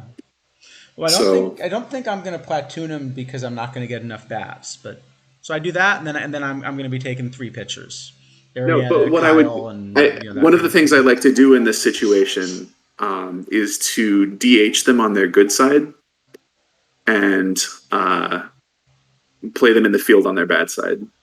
That makes a lot of sense. Yeah. Right. So that they're in your lineup every time they would be facing their preferred handedness. But like that's only because both of those bats are like tremendous. Again, Elliott just destroys left-handed pitching, and Eddie Matthews feasts on right-handed pitching. So, if the bats aren't that quality or that splitty, I wouldn't worry about it as much. But like that's exactly the sort of situation where I want to do that. I like that. And Snailman, any thoughts here? Yeah. So I wrote down I'm just trying to do what I actually think I would pick. The first gold pick I would make is Eddie Matthews, and then I think I would draft Darryl Kyle 3 times. And then I think I'd take Stanley, and then I think I'd take Kyle again. I would draft as many Darryl's Kyle as you'll give me. I'm tempted by Jorgensen and Devin White and Vada Pinson a little bit. If I was allowed to draft 6 Darryl's Kyle in the gold rounds, I would do it. Yeah. We'll let you. I mean, it's basically that level of pitcher, right? So yeah. I'm hoping for Granny Hamner. I took Sewell already because I like the lefty bats, but Hamner I'm super stoked to see every time. Yeah, definitely. Exclusively. I take Hamner and play him at some other position. Well, I like him a lot more at short than at second, based on his profile. But yeah. So now let's go on to silver. And again, I guess if we get 9 of these, we'll just say pitcher of that quality and stuff, right? No, we get six of these. Or you get get 6 of these. That's right. And I want 6 Spencer Striders. Yes, you do. Yeah, that's pick number 1 for sure. This is the easiest thing anyone's ever asked me. Just give me all of the Spencer Striders. How many Spencer Striders do you want? You only say that because he has the same stamina as Scott Sanders and much better ratings across the board. Because he's a preposterous value. Yes, that is why. Yeah. But I'm not at all mad if I wind up with a Newt Allen or a Donnie Bush. Donnie. Yeah. I mean, the first pick is definitely fifth starting pitcher Spencer Strider, and then Yeah, sure. I'm Eddie Collins is completely fine. trying to finish my lineup rather than just have like Spencer Strider 6 more times in the pen. Although I would love to have. Sign me up, man. I might take some Johannes Santana for the pen as well. I think he plays up in the pen. He does. That's true. And then you have a nice lefty righty mix. Yeah, but I think I'm trying to get a Boog Powell on my team, and if I'm being a little bit more serious, I am a huge fan of Jim McTammany. yeah, I mean I haven't taken a center fielder, so I'm taking a McTammany. I like that card a lot at its value. And if I don't have a right fielder, I might consider Pete Rose here. Switch hitters have a lot of value, even if he sucks. I mean, look at all those plate appearances, and look at the tournaments per win. Yeah. And look at the cheating. Don't look at the cheating. Look over here. What's over there? Other different cheating. Man, I don't love Grandal or Stallings though at catcher, but I'm taking a catcher before the end of Silver for sure. I guess I'm taking Grandal. That Grandal is fine. Yeah. I think I said that the first time around, right? Like if he's your catcher, you're okay. Yeah, no, Mr. Black, I could see the argument for Collins here, and it's also a left-handed bat. So since I already have Whitaker, I wouldn't take Collins because he doesn't really play anywhere else. But otherwise, I definitely like that card. So what am I going to do? So I don't love any of the starters here because I really want more stamina out of starters in a format like this. But I'm still going to take a couple Striders and a Santana, I suppose. I will take Stallings. I think at this point all the catchers can't hit. Just give me a glove for a backup catcher and I'm okay with it. And I really want to put in a plug for this Jim Hickman card. He can also play left, and it's a really good platoon bat. And first base is the kind of place that you can get a one-sided, first baseman in bronze. Yeah, Hickman's great. He's great. He can play center reasonably well. And then I guess I'll take McTammany as much as I'm looking for lefties because that's just such a good card. Yeah. I love that card. So just to make it official, I ended up with only one Spencer Strider. Because I needed That's weird. I wound up with 8. Well, if I had happened, but 4 Daryl's Kyle, I would have taken more Spencer Striders. But I end up with Spencer Strider, Boog, McTammany, Grandal, Santana for the pen, and Adoni Bush because I like the strategy of getting a secondary. Just like here, I'm just taking whoever, right? Like Chipper. Sure. I mean, I won't take a chipper ahead of like making sure that I have reasonable backups everywhere. Right. So like I'd be much more interested in Bill Miller than in Chipper Jones, right? Interesting. Okay. I could see that. Yeah, so I'd be really eager to get Kimbrough. Sure. Oh, I love Kimbrough. So I'm definitely going to find a way to get Kimbrough. I'd also put a priority, I think, on Ray Ordonez. I think actually a shortstop. I'm taking 6. Go ahead. 6 Bobby Bonillas. 6 Bonillas. I'm not taking any Bonillas. That's $6 million a year, man. That you have to pay. Oh no, that we're fully subsidized by the New York Mets. Oh, okay. We're the Braves now. Okay. Yeah. So I think I'm taking those 2 for sure. I would take a Joe Harris, and then Hickman's going to move to left. So that sort of roughly fills out a roster, and then I'm taking 3 arms. So maybe I like Syndergaard's shape. I'm going to stay away from Kishnik because as much as I love the shape, I just won't deal with the 1 stamina.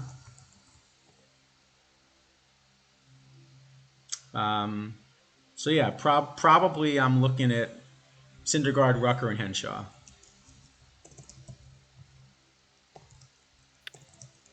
Yeah. So I think first round I'm taking Harris for left field actually, and Kendall, because I don't think I have realized in doing all these drafts how weak left field is, and I think I need to maybe kind of make sure I get some of those guys. Yeah. Yeah. I'm gonna get a Kimbrough for the outfield, and I'm gonna get. I like Rucker, I think, the most of these pitching options. So I'm gonna get a bunch of Naps Rucker. 3 more of them. Yeah, the Nat Rucker, by the way, is sort of the sort of card I had in mind when I mentioned you sort of almost stumble into another few starting pitchers along the way. Right? Like, the shape is pretty solid in the bullpen here, but, obviously he has the stamina and the pitches to go. Yeah. Okay. And then finally for iron, we're just going to take whatever fill-in we've got. Yep. I wouldn't actually hate to end up with Buck Rogers here. I'd kind of be happy about a Rusty Staub that can play multiple positions. I'd love to get a Dexter that can play multiple positions. As we talked about before, sort of these arms are in pretty good shape. Desi Relaford is my favorite player here. Yeah, I can see that. So, all right. Well, I think we've each picked a draft that'll probably lose in the first round. The way we've been going. Oh, I will lose in the first round with anything. I am that good. I accidentally ended up with like all left-handed pitching arms because I think I'm taking Eddie Plank over the other options here. So I have like all righty starters and all lefty relievers. Somebody didn't take 6 Daryl's Kyle like they should have. I took 4, but he's right-handed. Well, I have all my starting pitching is right-handed, all my relief pitching is left-handed because how do you Plank and Rucker and Santana are all seemed like the better. Okay, so we got a question about two-way players. Let's answer this question real quick before we wrap up. Before we wrap up, and I know Snailman, this is always your favorite question about the two-way players. So I'll let you take this. I think this year almost nobody is like good enough at either thing outside of Bullet Joe. And potentially, maybe out of I think there are a handful. There are a handful that I would certainly at least think about in this format. Double Duty, I'm very happy to get. Duty. Sure, yeah. Mike Smith is actually very good as well. Otani's terrible, which one day I'm going to wake up and open up Perfect Team and not be able to say that, and that'll be the best day. But the card's just not good. But today is not that day. It is not. Nixie Callahan is another, like, I would play him both ways in a perfect draft. Yeah, Nixie does enough. It's just hard to find somebody who does enough on one of those sides to be worth the pick. I'd play him both ways if kind of I somehow ended up with him both ways. I mean, I ended up with him naturally, but I don't think I'd go out of my way to draft him. Yeah. I would occasionally, right? Like, Double Duty, I would go out of my way to draft because there you have like a starting pitcher that's, at worst, an excellent silver starting pitcher, and a perfectly cromulent backup catcher. Yeah. Nixie, not as much. Adonis Terry, not as much. But if I was in like a weird spot where I didn't have a DH that looked any good, I'd at least think about it. Right. It's tough because Bullet Joe has the best kind of option there. Like, well, Bullet Joe is again, like maybe the best pitcher in the game and also a diamond level bat. Yeah, it's crazy. I mean, it wouldn't make any sense with the ratings but the problem is just that you have to commit to him at DH sort of. I don't think you do. I mean, you don't have to, my AI manager wants to play him at third base half the time. You can, yeah, well, you certainly don't want that happening. But like you can play him in right field. You really can. Yeah. But yeah, it's fine. It's just my point is just that by the time you have the information about the cards you've seen and the team you've drafted, like you're not really that likely to have an option for a two-way player. Like you have to draft a two-way player before you've seen all the cards and know whether or not your draft like sort of ends up with a team that suits a two-way player at all. Yeah. That said, you draft Bullet Joe Rogan either way. Yeah, I think you draft Double Duty either way. And then the rest of them are, well, Adonis and Nixie happen late enough that you have at least a sense of the shape of your team. That's true. Mike Smith is probably the sort of guy that you take if there isn't a more compelling option. Like, I don't go, oh, yes, it's Mike Smith. My draft is made. It's like, okay. This guy can start. He's a reasonable left fielder. Yeah, all right. I guess I'll take him. Yeah, I end up with Red Ruffing and Nixie like some amount of the time just because they're good enough at pitching. Oh, I forgot about Ruffing, yeah. Yeah. Okay. But otherwise, no. Great. Well, if you wind up with Nixie, Adonis Terry is a better pitcher than Nixie Callahan, so... Yeah. Yeah, I end up with him sometimes too. It's just... Yep. Okay. Well, let's thank Snailman again for coming on as our guest tonight, this afternoon, depending on what time Thanks, zone you're in. Snailman. Thanks for having me. This was a lot of fun. He was willing to do this on relatively short notice, and we're deeply appreciative of it.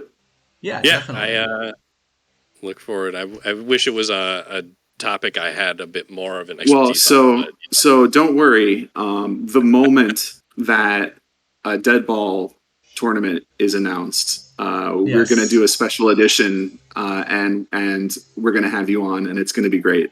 Definitely. Love it. I love it. Yeah, we'll talk about all right. Tom Daly. And next week we'll probably go back to one of the quick formats again.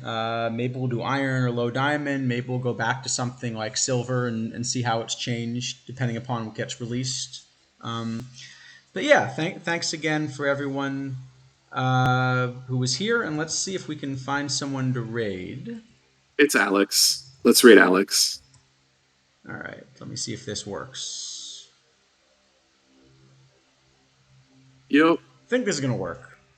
Alex is talking about the Backyard Project Season 2, which is super interesting. If you're unfamiliar with it, basically join the raid.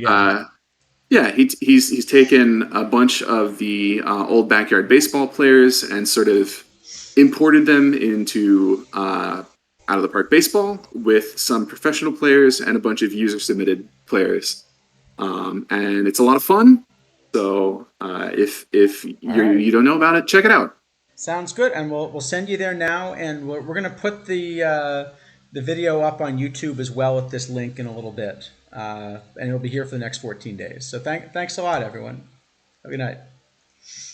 Keep fencing for the fences. Swinging. Keep fencing for the swings or something. Yeah. All right. I think we are. But we successfully raided over, so... Yeah, 1 sec. It says manage. I'm just trying to... All right. I'm just trying to get this...